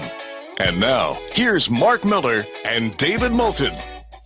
22 minutes until the top of the hour, and that's when Chris Perkins joins us to try to explain who kidnapped the Miami Dolphins and who showed up in Atlanta last weekend. Dolphins are playing tomorrow against the Ravens. Another good weekend of college football came and went. Another pretty good one is on the horizon. Maybe not as good as the last couple, but Bud Elliott, he covers the sport for a living, 24/7 Sports, CBS Sports, Nolecast, Cover 3 podcasts. Follow him on X, Bud Elliott, 2 L's, 2 T's, and the number 3, Bud Elliott 3. Bud and all our guests join us on the American Paint Supplies Hotline, your one-stop shop for all your coating needs. I need to get some paint for the guest room, actually. Well, American Paint Supplies. Oh, okay. Make it happen. You appease your sponsors. Now try to appease ours. How are you? I'm doing well, man. I love that we are designing big game breakdown today, right? In our group chat for Cover 3. And there's so many games we can discuss that I think just go back 2 years ago in the 14 playoff. ESPN would have been banging the drum, and I'm not trying to bang on ESPN here, right? Like anybody who paid that much money to acquire college ball playoff rights would have been running nonstop commercials. Who's in? Are you in or out? Right? With the subliminal message that, hey, your team's almost certainly out by Halloween. I mean, now we have like 25 teams left in this sport who are legitimately competing for playoff spots. And maybe more than that. That's wild to me. Well, yeah, then you throw in the group of 6 now and who's going to win the American, and teams like Navy are still legitimately contenders to get into the playoff at this moment in time.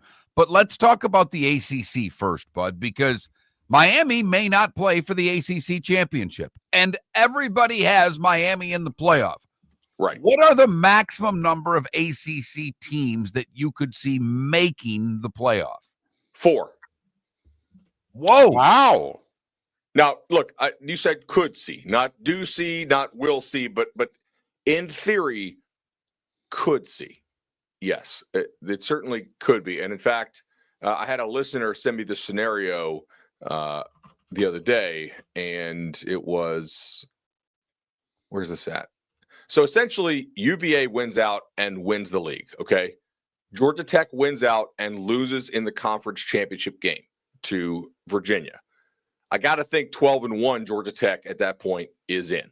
Right? Yeah. That's a win against Georgia.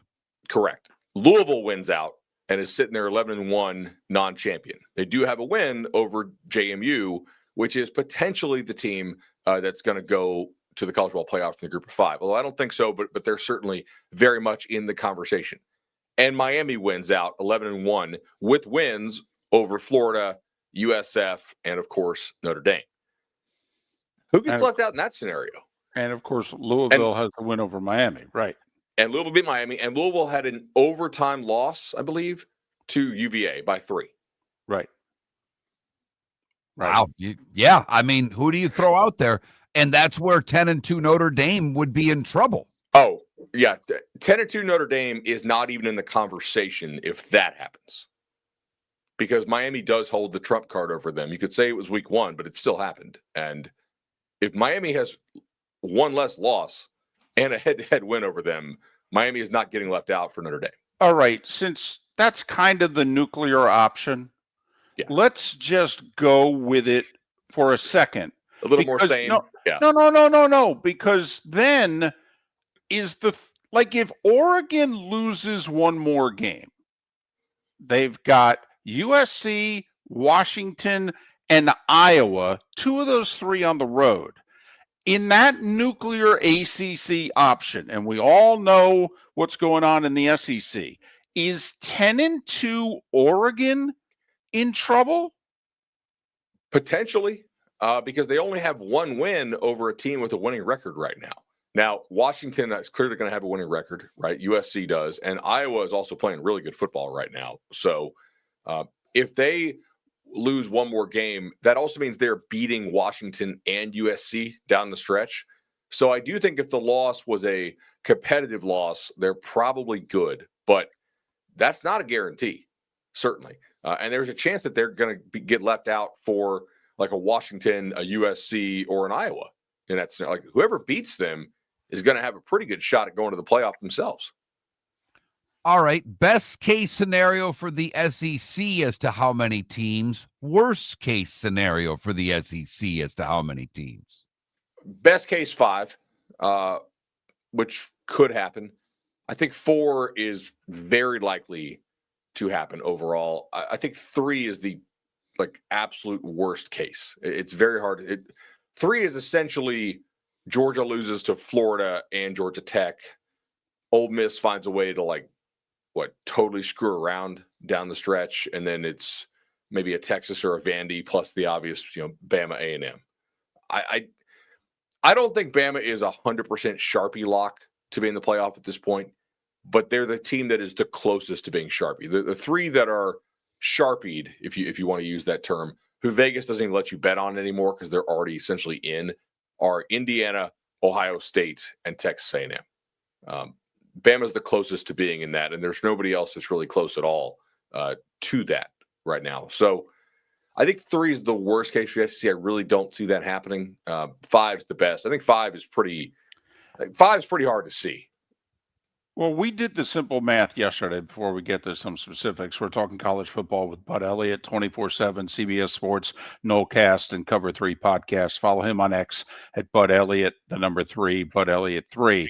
We just did simple math. If we give the ACC 2, the Big 12 1, and the Big 10 their Big 3, and we put Notre Dame and obviously a group of 5, that only leaves 4 for the SEC. So, could a 5th place SEC team essentially box Notre Dame out, if you know what I mean? That to us is the only way, or Notre Dame's got to lose a game here. So I think a 5th, but who is the 5th place SEC team that only has 2 losses, right? I'm trying to think who this would be. Is it Oklahoma running the table? Well, then they would be in with that schedule. We'd have to find a spot for them. I think so too. I think 10-2 Oklahoma is in. Is 10-2 Tennessee over 10-2 Irish? Tennessee played nobody in the non-conference, right? They do have a pretty managed. They get Bama, Georgia, and Oklahoma, but they don't have a great down ballot schedule. Although Vandy. Certainly, that could be a play-in, play-out game at the end of the season. Tennessee-Vandy absolutely could be a game to go to the playoff. Mark and I talked about this a couple of weeks ago, that will there ever be a bigger Tennessee-Vanderbilt, or when's the last time Georgia Tech? Bud, it could be a play-in game. It did matter last year for Georgia. No, but for both.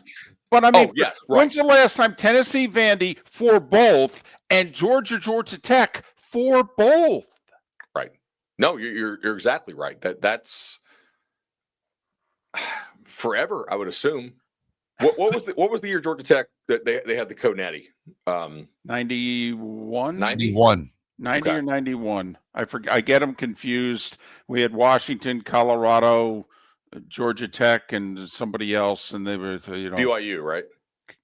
Yeah, no, BYU was 84. 84, okay. But one of the years was 90, the other was 91.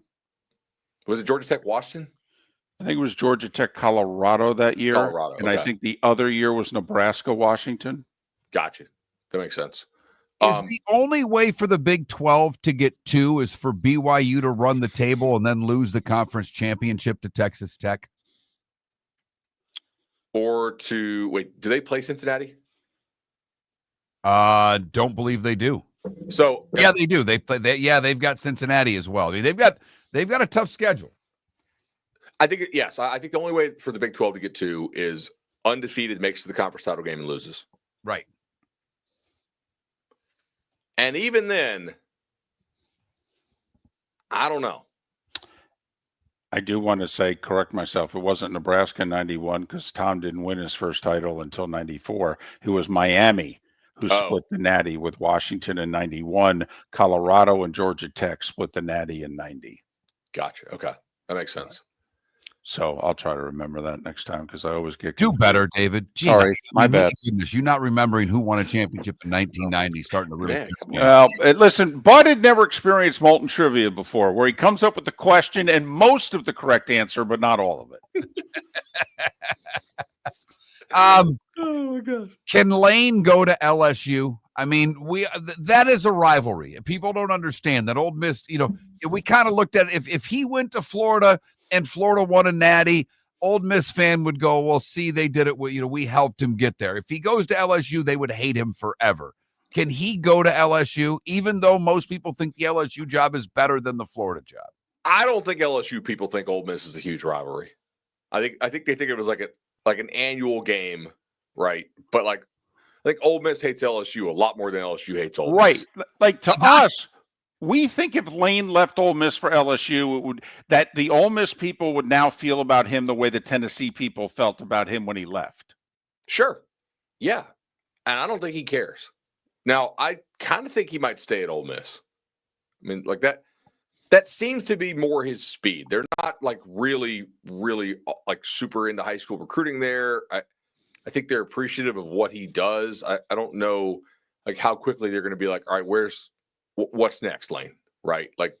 Keeping them competitive. I think that fan base would be fairly happy for a while. And there's nothing that says, I guess, that they can't keep getting better in theory, although the recruiting territory there is just not what it is in Louisiana or Florida, obviously, which is, I think, why you'd leave. I think you leave if you really don't think you can win a Natty there, if that's what really, really drives you, I am not convinced he's leaving, though. I'm just not. I think he likes it there. I've been that way for a long time, so I'm with you on that. Who do you think LSU gets? Is it a current head coach or, perhaps an offensive coordinator with, I don't know, the Buffalo Bills? Well, yeah. I mean, if you could tell me who's making the hire, I would have more confidence in telling you who the hire will be. But you have a new governor in Louisiana. LSU is going to get a new president. Everything is political to that governor, everything. So I don't know if AD Scott Woodward is going to be the guy making the hire. If it's Woodward, he has a reputation of basically only going out and big game hunting. And that's kind of blown up in his face several times now, right? Jimbo Fisher, massive contract, Texas A&M, Brian Kelly, enormous contract, LSU. It's kind of good in theory, but it's how much skill does it really take in terms of identifying that guy? Now, get him to say yes does take skill. There's no doubt. I shouldn't discount that. But if you just money whip somebody, okay, Miller Moulton could go out and be like, hey, here's $100 million, come.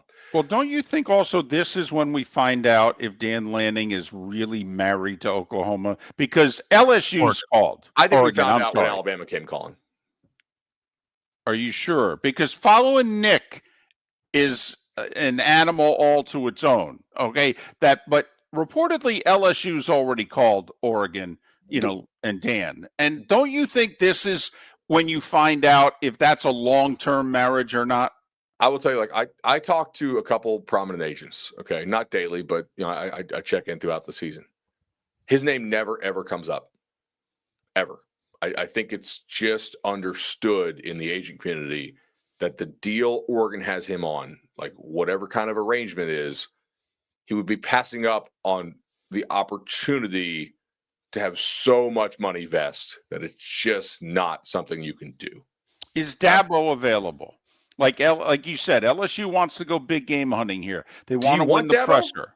Well, I'm just saying, first off, do you think he's available? I don't know, man.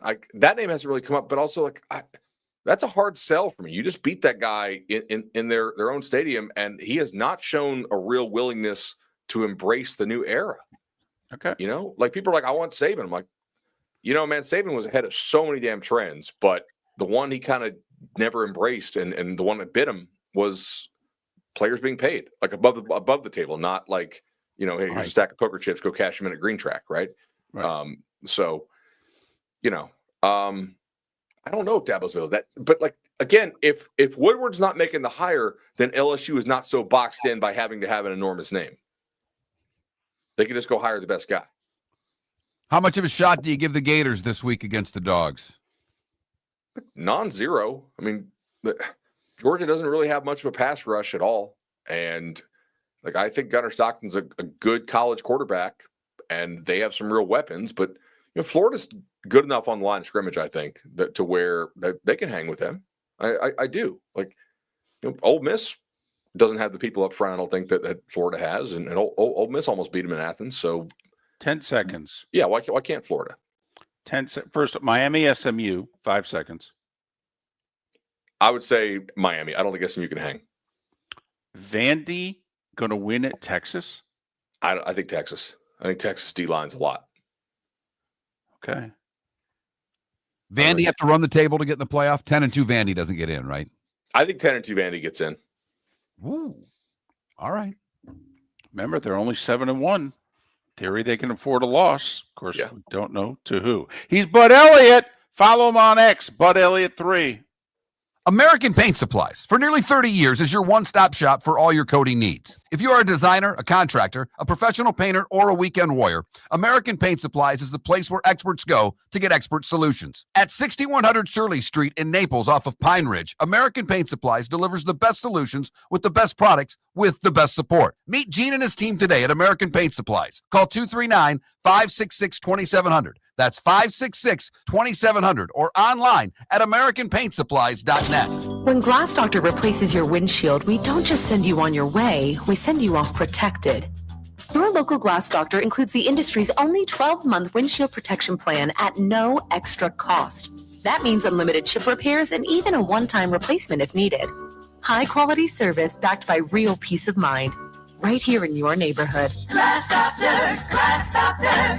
Call the Glass Doctor, we fix your pains. Oh, yeah. Exclusions apply. See your local Glass Doctor for details. Your roof is your home's first line of defense. At Pelican Roofing of Florida, Ronnie, John, and their team bring years of experience to protect what matters most, your family and your business. From residential repairs to large-scale commercial roofing, we deliver honest work, fair pricing, and quality you can trust. An upgrade on your roof can lower your insurance costs. Don't wait for a leak to turn into a disaster. Call the experts at Pelican Roofing today. 1-866-9-PELICAN. That's 1-866-9-PELICAN. Online at PelicanRoofingCompany.com. CCC 13325. It's the event everyone will be talking about when college basketball's biggest names take the court in Fort Myers. The Michigan State Spartans and the North Carolina Tar Heels headline the 2025 Skechers Fort Myers Tip-Off. Witness the excitement live and in person this Thanksgiving week at Suncoast Arena. The stage is set.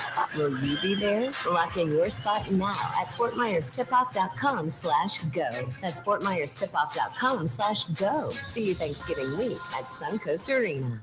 The Cape Coral Police Department is growing, and they want you to be a part of it. They're hiring new officers. Starting pay is between $74,000 and $90,000, depending on your experience. And with a $10,000 hiring bonus, you could be making $100,000. Enjoy paid holidays, off-duty details, plenty of OT opportunities. They're also hiring dispatchers and professional staff. So go to CapeCops.com. CapeCops.com. Be brave, be best, be Cape. Football season is back, and celebrate your game day with Jimmy the Beef Guy. We're talking tender, juicy Chicago beef sandwiches. Whether your party's for 10, 100, or 200, bring game day to your house with Jimmy the Beef Guy. The catering packages come with the beef, the gravy, the peppers, the bread, everything you need. 2 convenient locations, Fort Myers and Bonita Springs. Skip the ordinary and bring the beef. Jimmy the Beef Guy, Chicago flavor, Southwest Florida style. Call today or visit jimmythebeefguy.com. Tell him Miller and Moulton sent you. This is Miller and Moulton.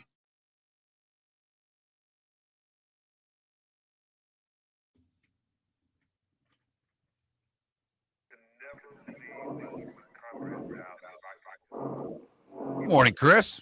Gentlemen, how are we? Doing well. Good deal. Good So deal. I gotta ask you, I'm a hockey guy background, so my nickname became Millsy. Were you ever CP, and did that get changed when CP3 came in, or were you just Chris or just Perk? Perk. You always Perk. Some people call me CP, but it's been Perk. And actually, for most of my life, back in Texas, in San Antonio, where I grew up, I was Little Perk. My brother was Big Perk. Okay, there you go. So yeah, so I've graduated, a couple of decades ago into being Perk from Little Perk. Yeah. So we finally got a victory to talk about. Yeah. Convincing. Do you remember when this dates us or me? When Hugh Grant went on the Tonight Show with Leno, and Leno just waited for the applause to die down, and he looked at him and he said, "What the hell were you thinking?" Okay. Okay. I there's a part of me that wants to ask you a question along those lines when we start, what the just happened? Yeah, 100%, 100%. Yeah. Because that's what's obvious, right, from watching that team. That's what's obvious from watching that game on Sunday. That's what I thought. I will save my answer, but that is the correct question, 100%. Well, I was actually thinking about you watching it because you bragged on the front seven all August. And you weren't wrong. That was supposed to be the strength of the team. Exactly. And they finally did something. Incredible. It's and you know what? And the thing is, when you looked at that team earlier in the season, it was like, all right, well, it's not like the front seven is drawing a lot of penalties, or it's not like they're missing a lot of personnel. Like, what the heck is going on with this front seven? And we finally saw a good result on Sunday. So they're still doing the construction, huh? Oh yeah, I know it, and you know what? And it's like this is about as quiet as it gets around here from 8:15 to 4, like right now, and it's just drills and jackhammers. Well, that's got to be great for you sitting there trying to write. Oh yeah, no, it's great for focus and concentration. Yeah, totally. Right. Exactly. And I don't have any pets, but I can imagine that the dogs and cats are just going crazy in this. Oh in this yeah. Yeah. I think the cats have gotten used to it by now. The dogs, no, unless it's an old dog, no. Right. Yeah. I can't get any rest or anything for these animals. Yeah. So what are they working on? They're removing the stucco, and then they're doing stucco and concrete work. And then, of course, so I told you guys this is a result of the Surfside building collapse and the state laws. So obviously, it's a 60-year-old building, and so as they drill in, they find more damage. So that's what we're going through. Well, and congratulations, your HOAs have not only gone up, but you've probably just had to come up with a big lump sum on top of it. So congratulations, Chris. I know, and you know what? So we're all looking to the end result when the value of the condo goes up, but that's over a year away. So hopefully, right. That's right. Under current terms, I don't know if that's happening. As right. Real estate license, I'm not seeing a lot of rise anywhere right now. I'm seeing everything going the other way. Great.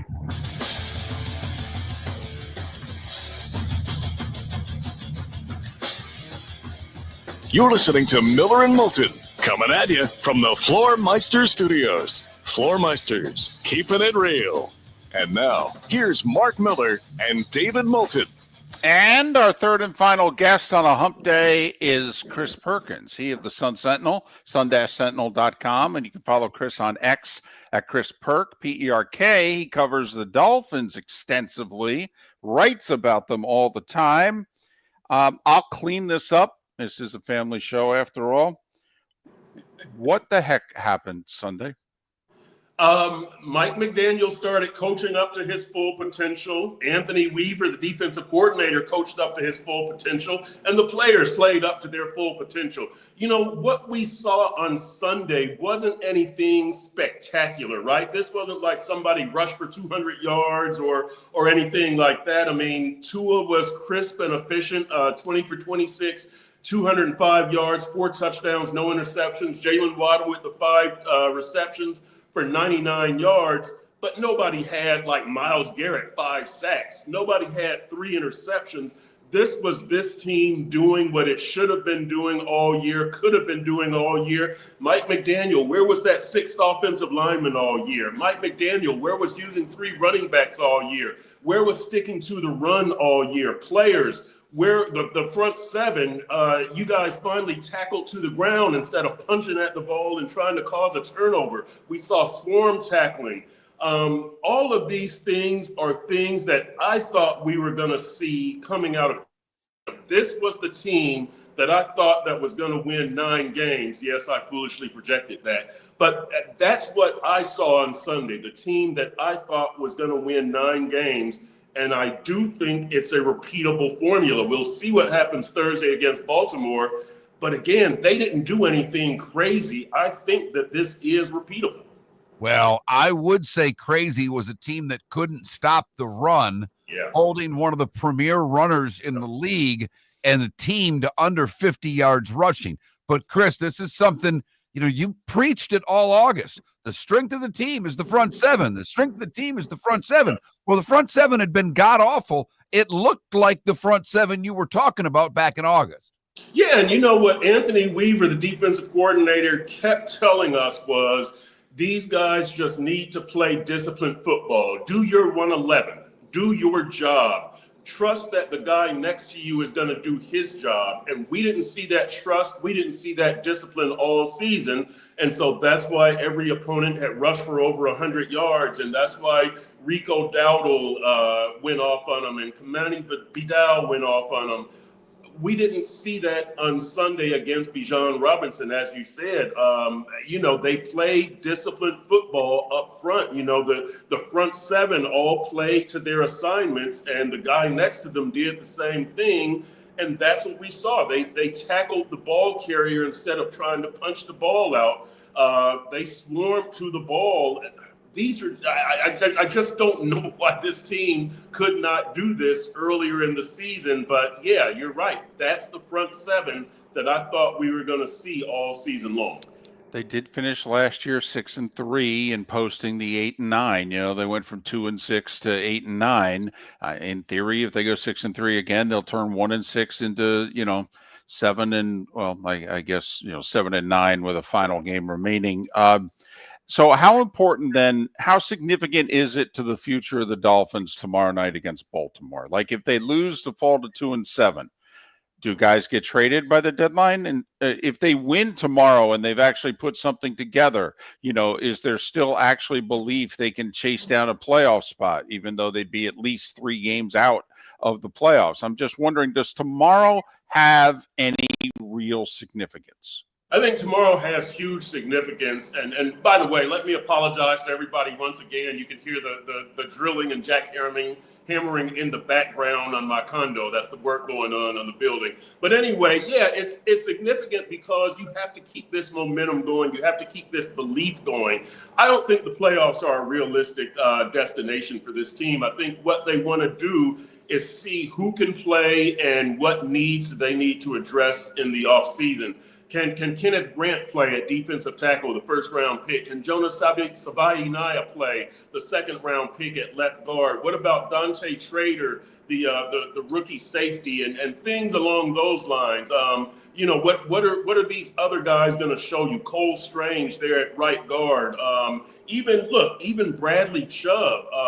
Is he worth keeping, or is he somebody that his value shoots up with another good performance and now you can trade him?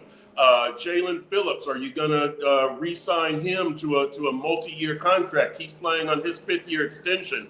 Devon Achane, are you going to give him his money right now at the end of his 3rd year? Or are you going to wait till next year? I think there are a lot of questions like that the rest of this season could answer. And then when you look at this game immediately, you guys know this is the stretch that we all thought was going to be the toughest 3-game stretch of the season. Baltimore, Buffalo, and then Washington and Madrid. So we'll see if they can go 2-1 in this stretch.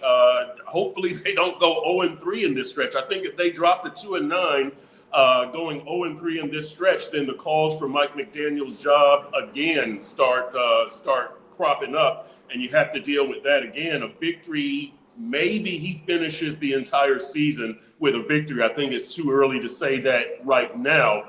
But I do think there are some things at play here on Thursday.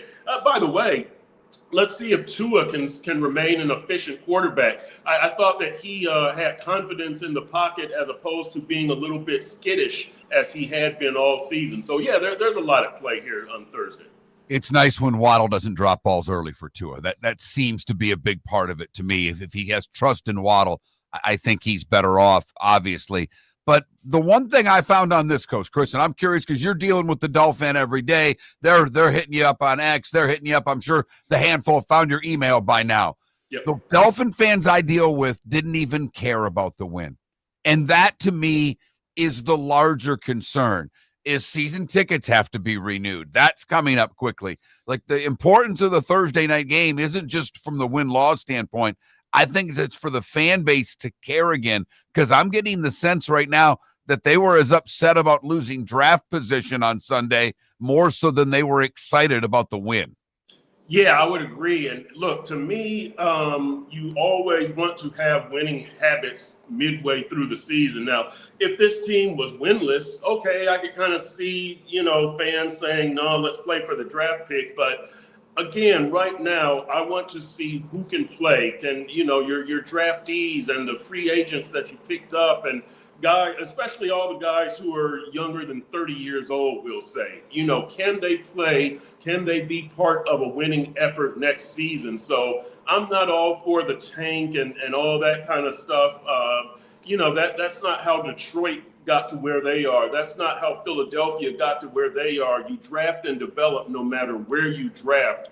I don't necessarily think having the high draft picks guarantees success. It guarantees that you get a better draft prospect, but it doesn't guarantee that you get a better NFL player. That's in the developmental stage of your franchise. So we'll see if the Dolphins can develop these guys that they've drafted. Again, Kenneth Grant and Jonas Abayinaya being at the top of the list, and then last year's draftees, right? Chop Robinson and Patrick Paul. And I'll say this again, as far as the trade deadline, which I believe is November 4th, I think Bradley Chubb is at the top of the list. I'm not sure how many other guys are going to yield them anything more than a 5th-round pick. You mentioned the Lions and the Eagles, and it's difficult sometimes for us to remember. Year 2 for Dan Campbell, he's 1-6.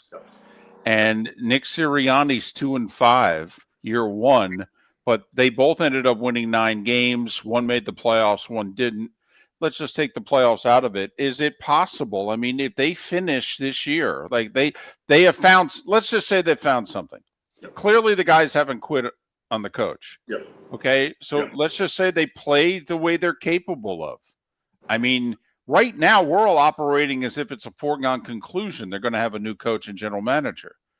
What if they win 6 of their last 9? I mean, is it possible that they're just starting over with a new group? I think, if they, to me, the goal for the season was winning a playoff game. So I don't ever want to move the goalposts.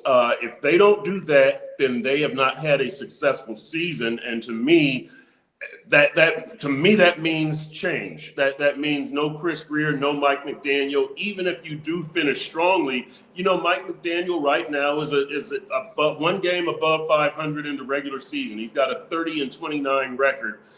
There's no excuse for that to me. He should be much better. They should have won a playoff game by now. They should have gone to the 6 offensive linemen by now. He should have stuck to the run by now. All of these things that we could see for the rest of the season, to me, we should have seen back in 2024, back in 2023. It's almost too little too late at this point. That's my opinion. I don't know how Steve Ross, the Dolphins owner, is thinking, but that's my opinion. It would take a small miracle for Mike McDaniel and or Chris Greer to save their jobs, to me. The other part of this, though, and you mentioned it, is the defensive coordinator Weaver, because he was the next guy, whether it was Miami or somewhere else. And up until last week, he can preach all he wants about guys doing their job. He wasn't able to get them to do their jobs. The defense was supposed to be better. He was supposed to be better. And I think he's coming off blameless a lot because McDaniel gets all of it. Well, Weaver was he was facing a lot of scrutiny here as far as if McDaniel gets fired, does he deserve the interim job? And also, he was a hot coaching prospect. Is he doing damage to his reputation? I think both of those things remain to be seen.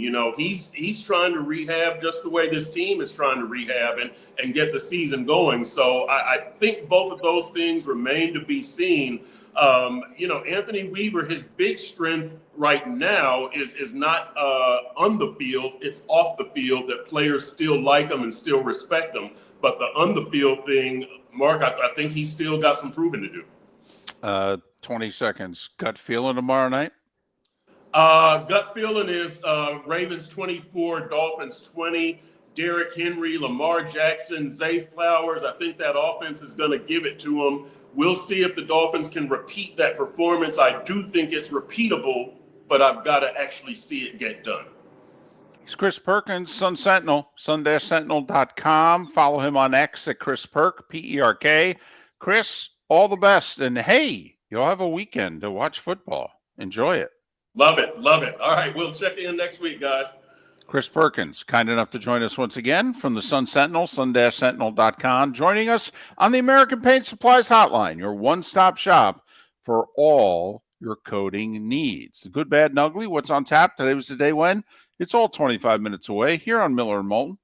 Your roof is your home's first line of defense. At Pelican Roofing of Florida, Ronnie John and their team bring years of experience to protect what matters most, your family and your business. From residential repairs to large-scale commercial roofing, we deliver honest work, fair pricing, and quality you can trust. An upgrade on your roof can lower your insurance costs. Don't wait for a leak to turn into a disaster. Call the experts at Pelican Roofing today. 1-866-9-PELICAN. That's 1-866-9-PELICAN. Online at pelicanroofingcompany.com. CCC 1332512. Besides the sales experience at the Diamond District, we offer a litany of other services. Appraisals. We have 2 GIA certified gemologists, full-time, servicing your needs with appraisals. We buy gold, diamonds, gemstones, Rolex watches. Repairs. We have 3 full-time master bench jewelers. A beautiful custom design department so that we can give you one-of-a-kind jewelry. Come see Jason and Todd at the Diamond District. American Paint Supplies, for nearly 30 years, is your one-stop shop for all your coating needs. If you are a designer, a contractor, a professional painter, or a weekend warrior, American Paint Supplies is the place where experts go to get expert solutions. At 6100 Shirley Street in Naples off of Pine Ridge, American Paint Supplies delivers the best solutions with the best products with the best support. Meet Gene and his team today at American Paint Supplies. Call 239-566-2700. That's 566-2700 or online at AmericanPaintSupplies.net. Let's talk the big differences between Floor Meisters and the big box store that sells flooring. Floor Meisters is family owned. They do flooring, not doors, nuts and bolts, or weed killer. They specialize in it. They know it. Floor Meisters backs their installer. So if there's ever an issue, good chance the boss, TJ, will come out and make it right. Floor Meisters prices beat the box stores every day of the week. When you think flooring, think Floor Meisters in Naples. FloorMeisters.com. Real people, real prices, real quality selection. The Floor Meisters, just keeping it real. This is Miller and Moulton.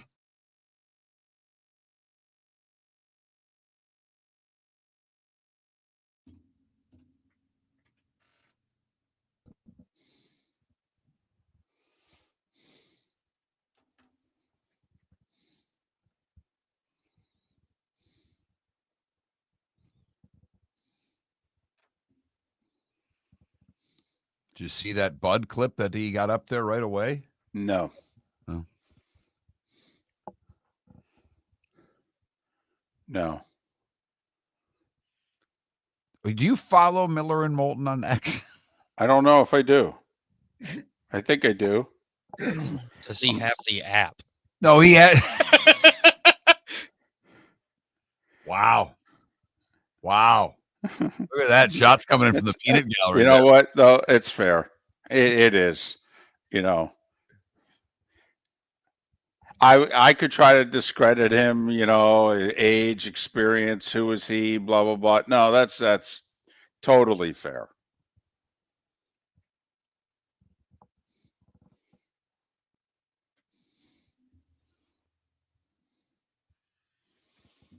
I had to get that Bud clip. I thought that was a pretty hot take. It is a hot take. I agree. What was it? Just about four ACC teams. Wasn't as hot as your Buckeyes not wearing the Buckeye helmets rant, but I didn't do the numbers I thought it would do. Absolutely drives me nuts when they wear any other helmet but that. Are you serious?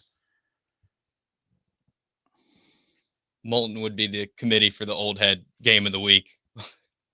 Yes.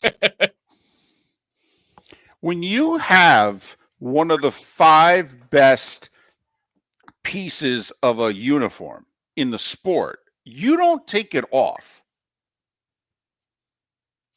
No, I 1,000, even being a young kid, I 1,000% agree. I don't think Michigan, Notre Dame, Ohio State, Alabama, USC, none of them should ever change their uniforms. I'm not kidding, Jake. It's the first memory I have of college football is the Buckeye helmet.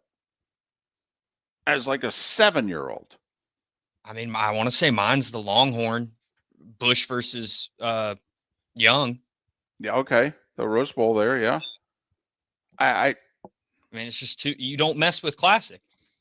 No. I grew up in the Northeast. They didn't talk college football a lot. They didn't show it. We got one game a week, you know, and I got the Notre Dame game cut down into a 90-minute highlight reel Sunday morning. But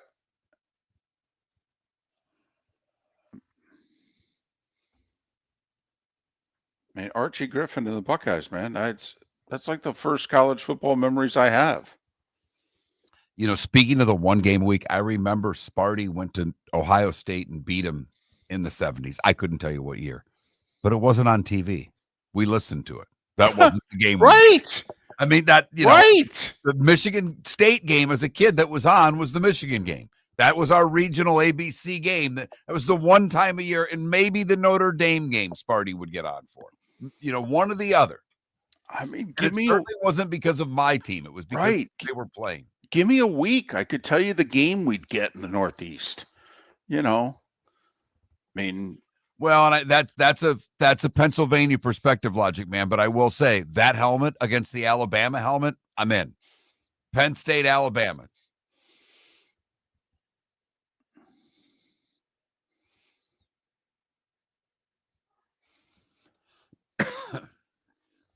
No, at Penn State. No. No. Logic, man. There are a lot of people that think that those are the 2 best uniforms in the sport.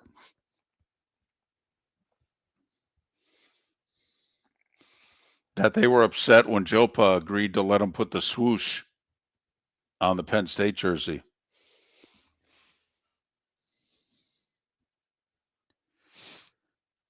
I will say it was the one thing Nick did at Alabama. They went to him with the ideas, and he went, no, we're wearing 2 uniforms. We're wearing crimson, or we're wearing white with crimson. That is it. I know I've told before, my 6th grade teacher, my dad came back with an Alabama jersey for me from a business trip in Alabama because they'd opened a plant down there. My teacher was from Alabama. She, what color is that? And I'm like 6th grade. I'm like, maroon. She was, son, that is crimson. Crimson. Yep. It proceeded to tell me about Alabama football for 5 minutes. Welcome back to Miller and Moulton. Text the guys what's in your mind at 21,000. That's 21000. And now, here's David Moulton. 21 minutes past the hour.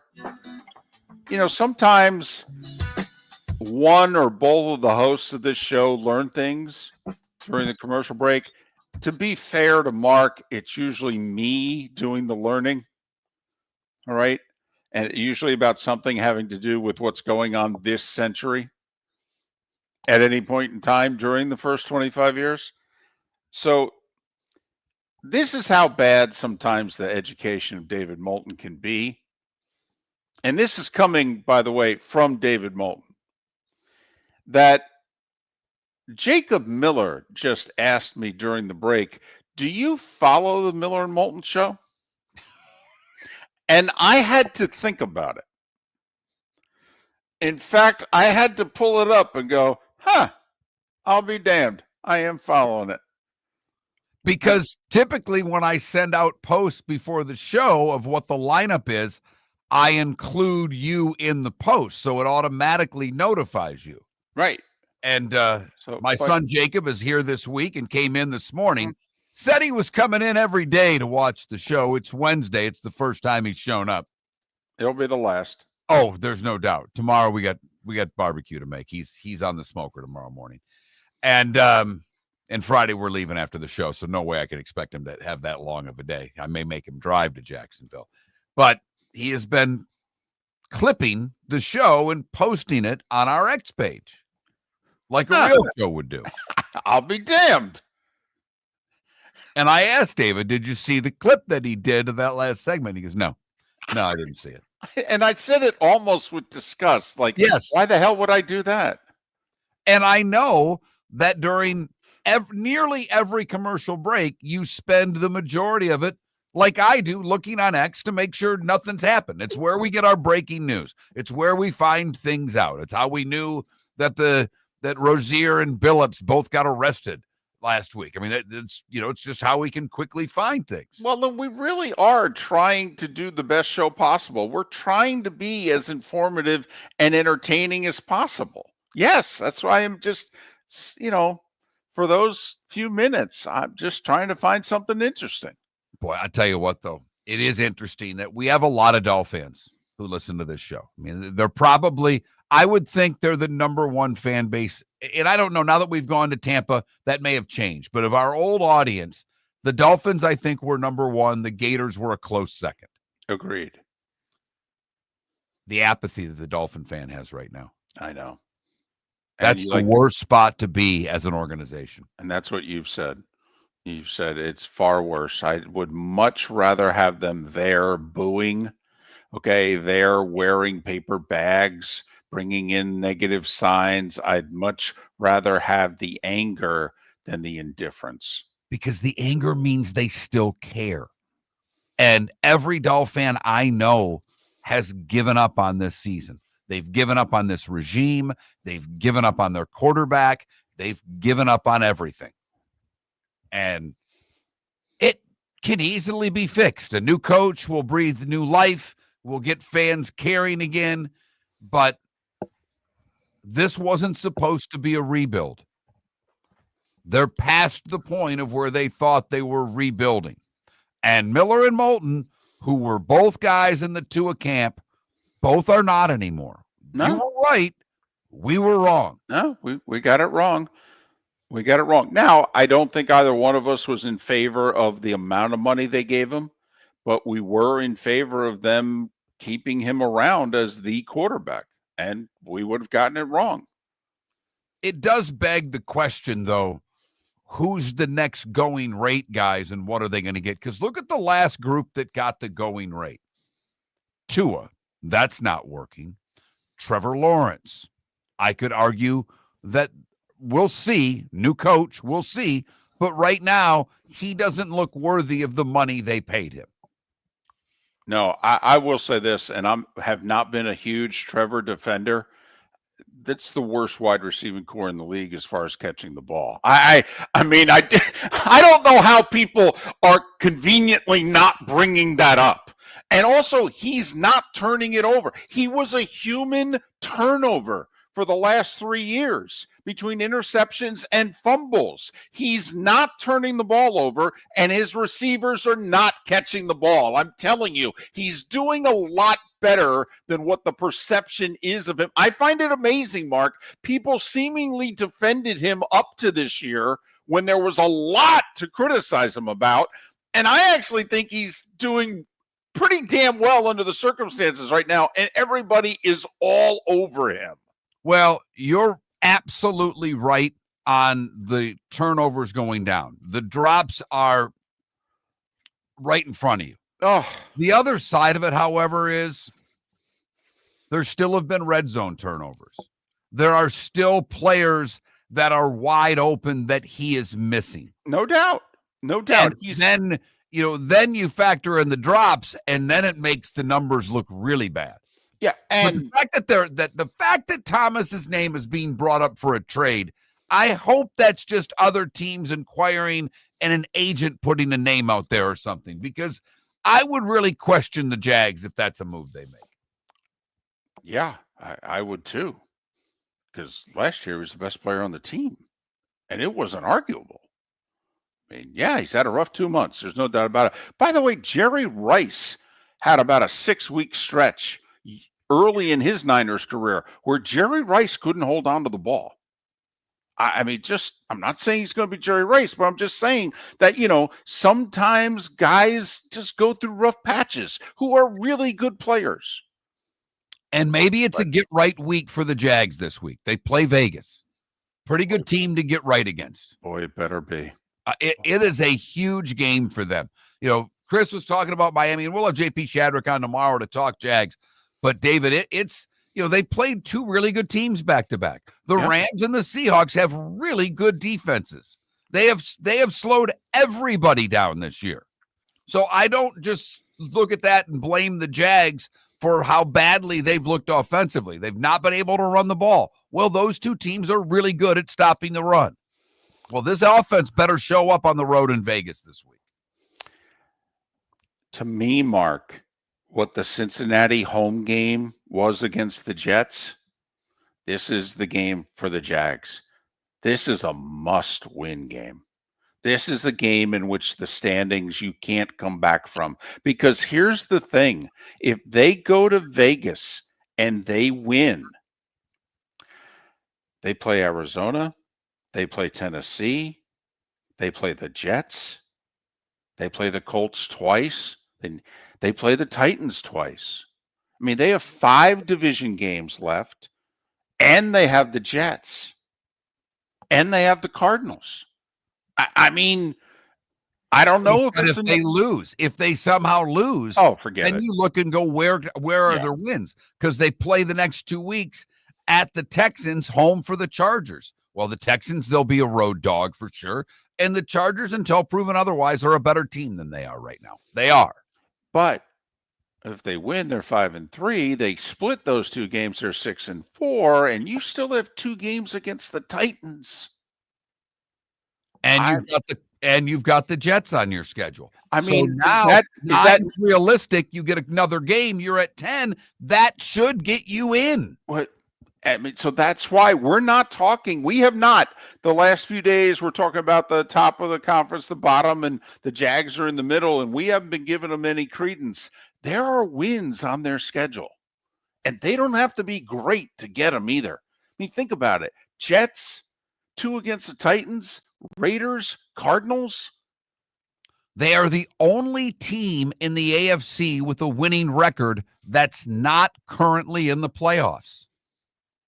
Everyone else in the conference is below 500.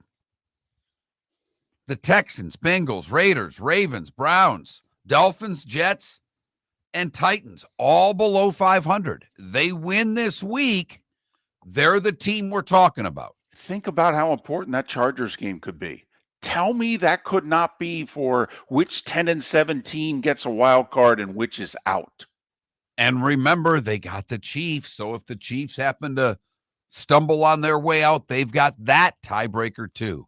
Today was the day when the good, the bad, and the ugly, and what's on tap. It's how we finish things on Miller and Moulton. Your roof is your home's first line of defense. At Pelican Roofing of Florida, Ronnie John and their team bring years of experience to protect what matters most, your family and your business. From residential repairs to large-scale commercial roofing, we deliver honest work, fair pricing, and quality you can trust. An upgrade on your roof can lower your insurance costs. Don't wait for a leak to turn into a disaster. Call the experts at Pelican Roofing today. 1-866-9-PELICAN. That's 1-866-9-PELICAN. Online at PelicanRoofingCompany.com. CCC 1332512. When Glass Doctor replaces your windshield, we don't just send you on your way, we send you off protected. Your local Glass Doctor includes the industry's only 12-month windshield protection plan at no extra cost. That means unlimited chip repairs and even a one-time replacement if needed. High-quality service backed by real peace of mind, right here in your neighborhood. Glass Doctor, Glass Doctor. Call the Glass Doctor, we fix your pains. Oh, yeah. Exclusions apply. See your local Glass Doctor for details. This year during Thanksgiving week, Fort Myers takes the national stage, hosting not one but two elite women's college basketball tournaments, the Fort Myers Tip-Off and Coconut Hoops, both featuring Power 4 teams and nationally ranked programs. Few places in the country can showcase this level of talent. We're proud that Fort Myers is one of them. Don't miss your chance. For tickets, go to visitfortmyers.com/basketball. Lee County, building a better community through business, sports, and tourism. American Paint Supplies, for nearly 30 years, is your one-stop shop for all your coating needs. If you are a designer, a contractor, a professional painter, or a weekend warrior, American Paint Supplies is the place where experts go to get expert solutions. At 6100 Shirley Street in Naples off of Pine Ridge, American Paint Supplies delivers the best solutions with the best products with the best support. Meet Gene and his team today at American Paint Supplies. Call 239-566-2700. That's 566-2700 or online at AmericanPaintSupplies.net. This is Miller and Moulton.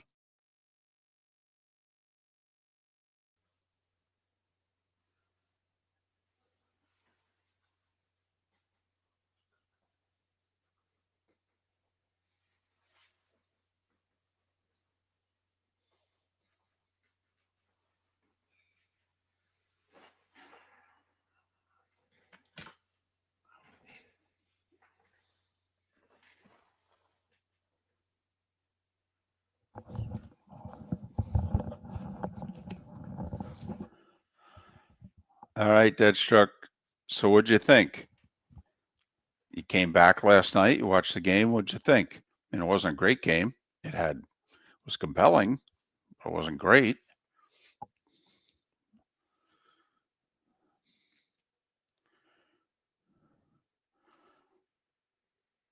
By the way, since every day runs together for me, what was the event that happened that made you give up on sports for a week and not care at all? Is it sports related or personal?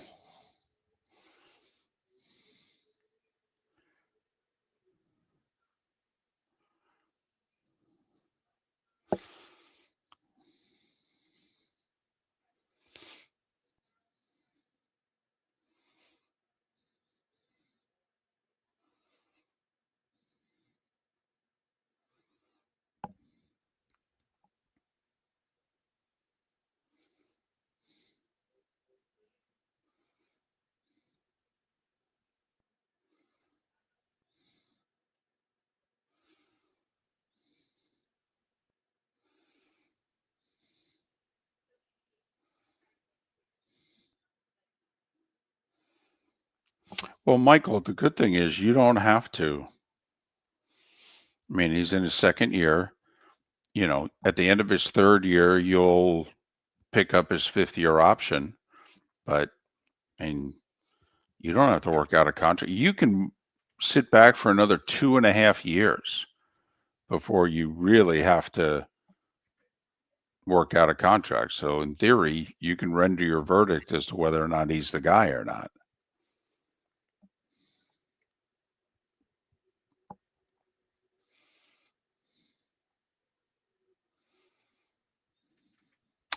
Well, Deadstruck, here's a very sensitive thing I'm going to bring up. Let's just say the Dodgers win. Does Freddie go in as a Brave or a Dodger? Ooh. And it's not Freddie's decision. anymore.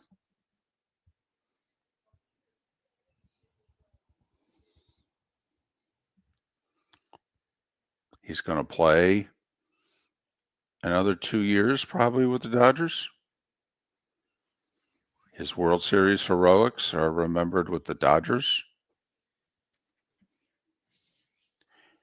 I mean,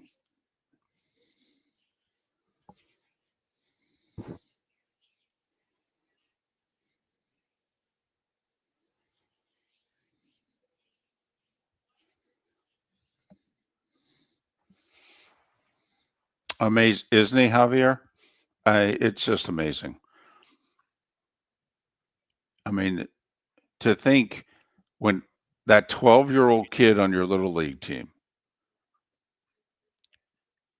but every single player in the majors was that 12-year-old kid on the little league team. And he's still that 12-year-old kid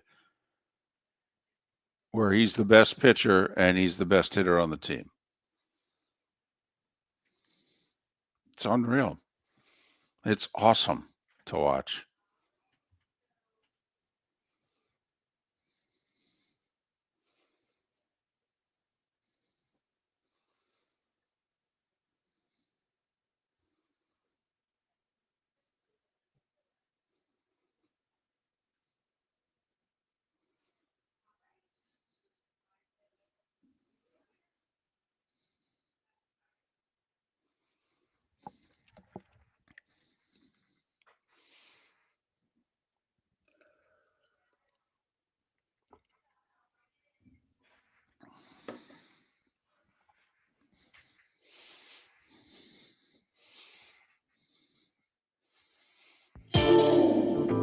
Welcome to the bonus hour, brought to you by Jason and Todd at the Diamond District. And now, here's Mark Miller and David Moulton.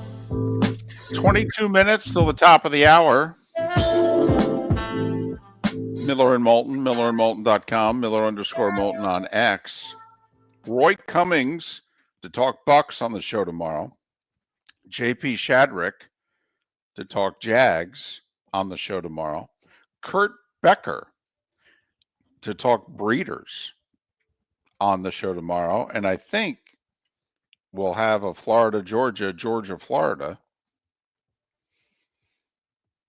preview as well on the show tomorrow. I think could be absolutely jam-packed.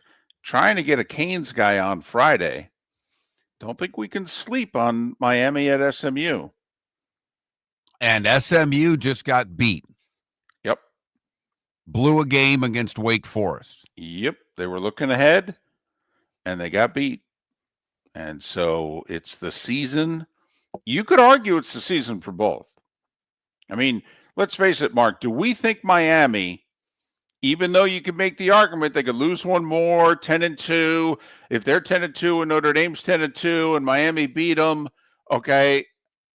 I mean, if you're Notre Dame, you want Miami to win the rest of your games. You're damn right you do. And you love that A&M's undefeated and number 3 in the country. If you're Notre Dame, you were pulling for North Carolina to get that 2-point conversion last week. I mean, there are a lot of things that Notre Dame needs.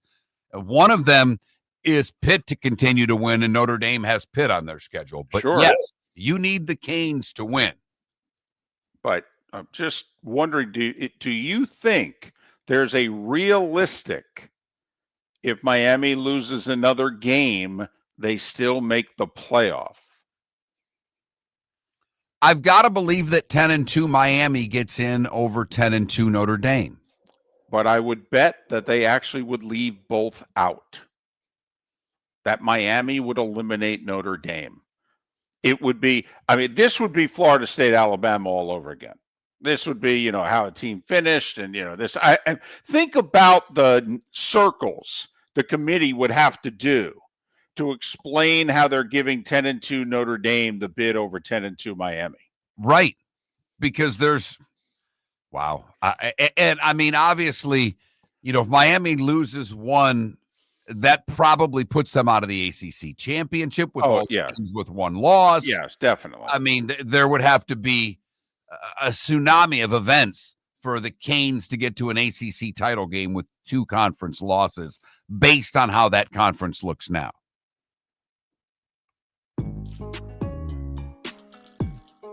It's that time again, nearing the end, but not quite there yet. Here's Mark Miller with Today Was the Day When. Although, Mark, deep down, don't we both think that the committee will find a way to put Notre Dame in the playoff anyway? You know, you're probably right. Yep. After all, David, it's a TV show. There you go. First time this week.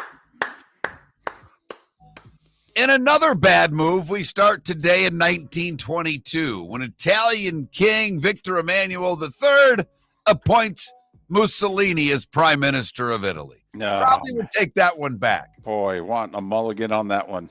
Absolutely. Can we have two off the first tee, please? 1929, the stock market crash known as Black Tuesday triggers the Great Depression.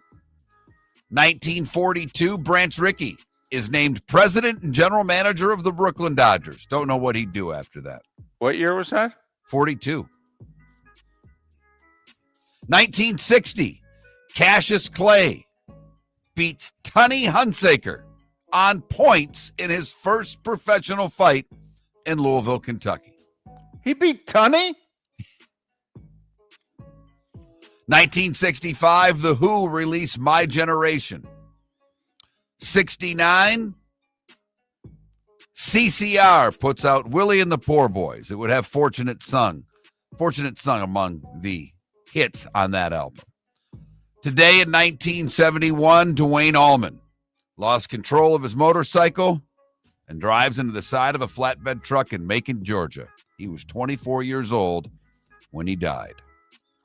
DeLorean popped for drug trafficking today in 82.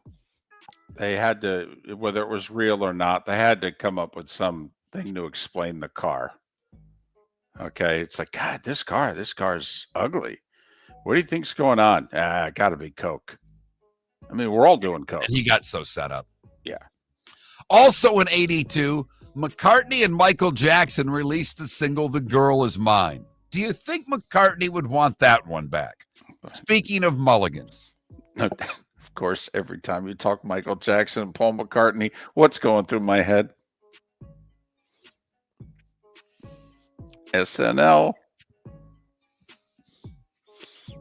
No, that's Stevie Wonder. Oh, that's right. It's Ebony and Ivory. My bad. That's Piscopo doing. That's My Piscopo and Eddie Murphy doing That's Sinatra. right. My bad. Stevie Wonder. My bad. Today in 87, the hitman Thomas Hearns becomes the first boxer to win 4 titles and 4 different weight classes. John Glenn, at the age of 77, made it to space today in 98 on the Space Shuttle Discovery, making him the oldest person to go into space.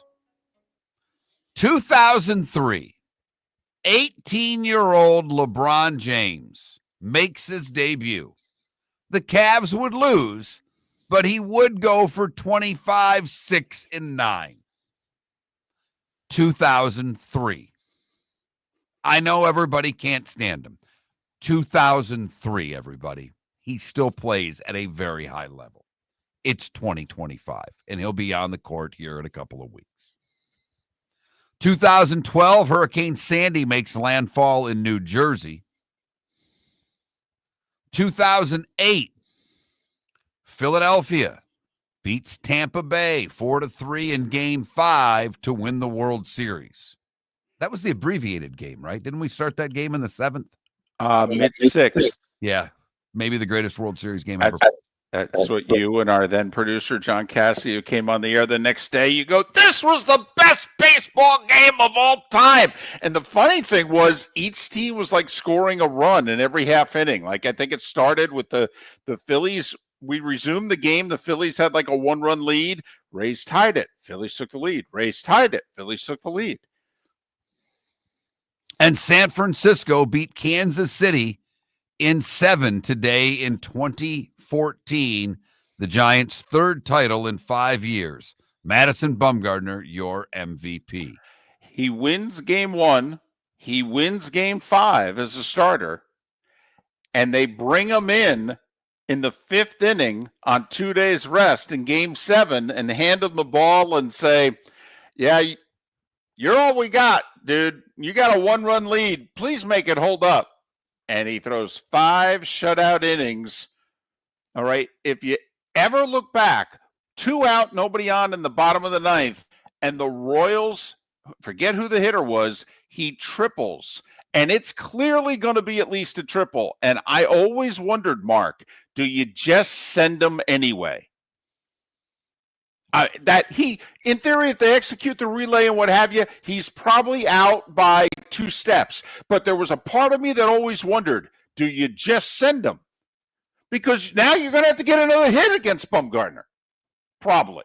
I know, wild pitch, what have you. But if I'm the third base coach, there's a part of me that was like, oh, just keep going. This might be our best chance to tie it.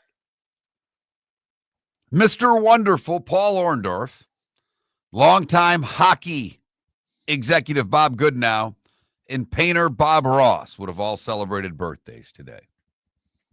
Richard Dreyfuss is 78. Kate Jackson is 77. Small pause there for me.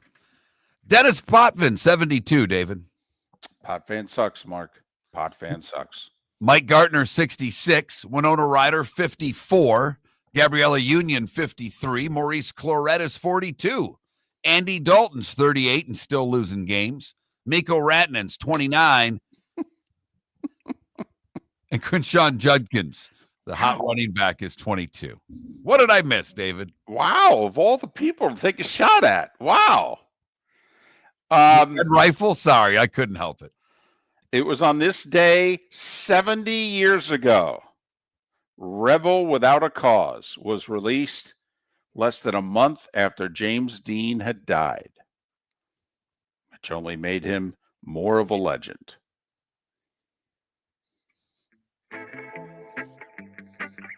Time to see life a little bit differently.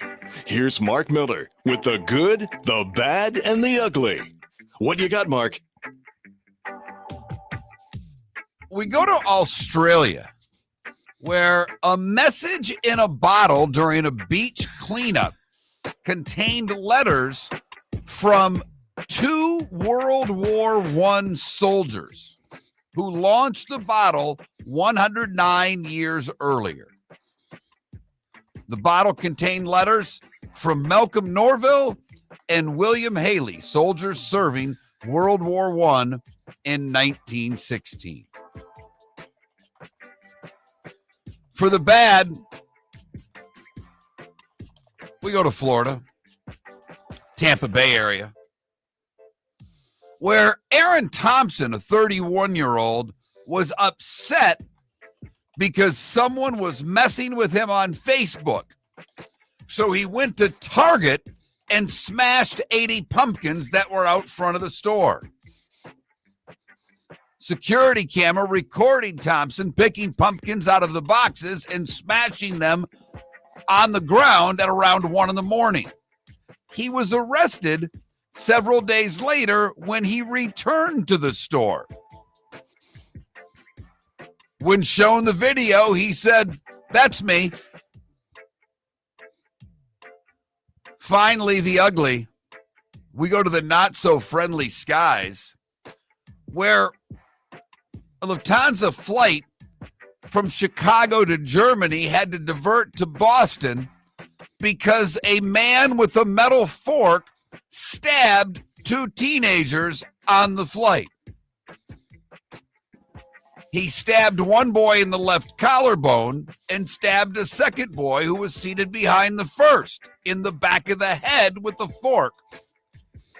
As crew members tried to subdue the 28-year-old man from India, he slapped one of them and attempted to stab another, forcing the flight to land in Boston, where he was taken into custody. That is the good, the bad, and the I'll stab you with the fork ugly. Brought to you by the Cape Coral Police Department. Hiring new officers, great pay, great benefits, overtime opportunities aplenty.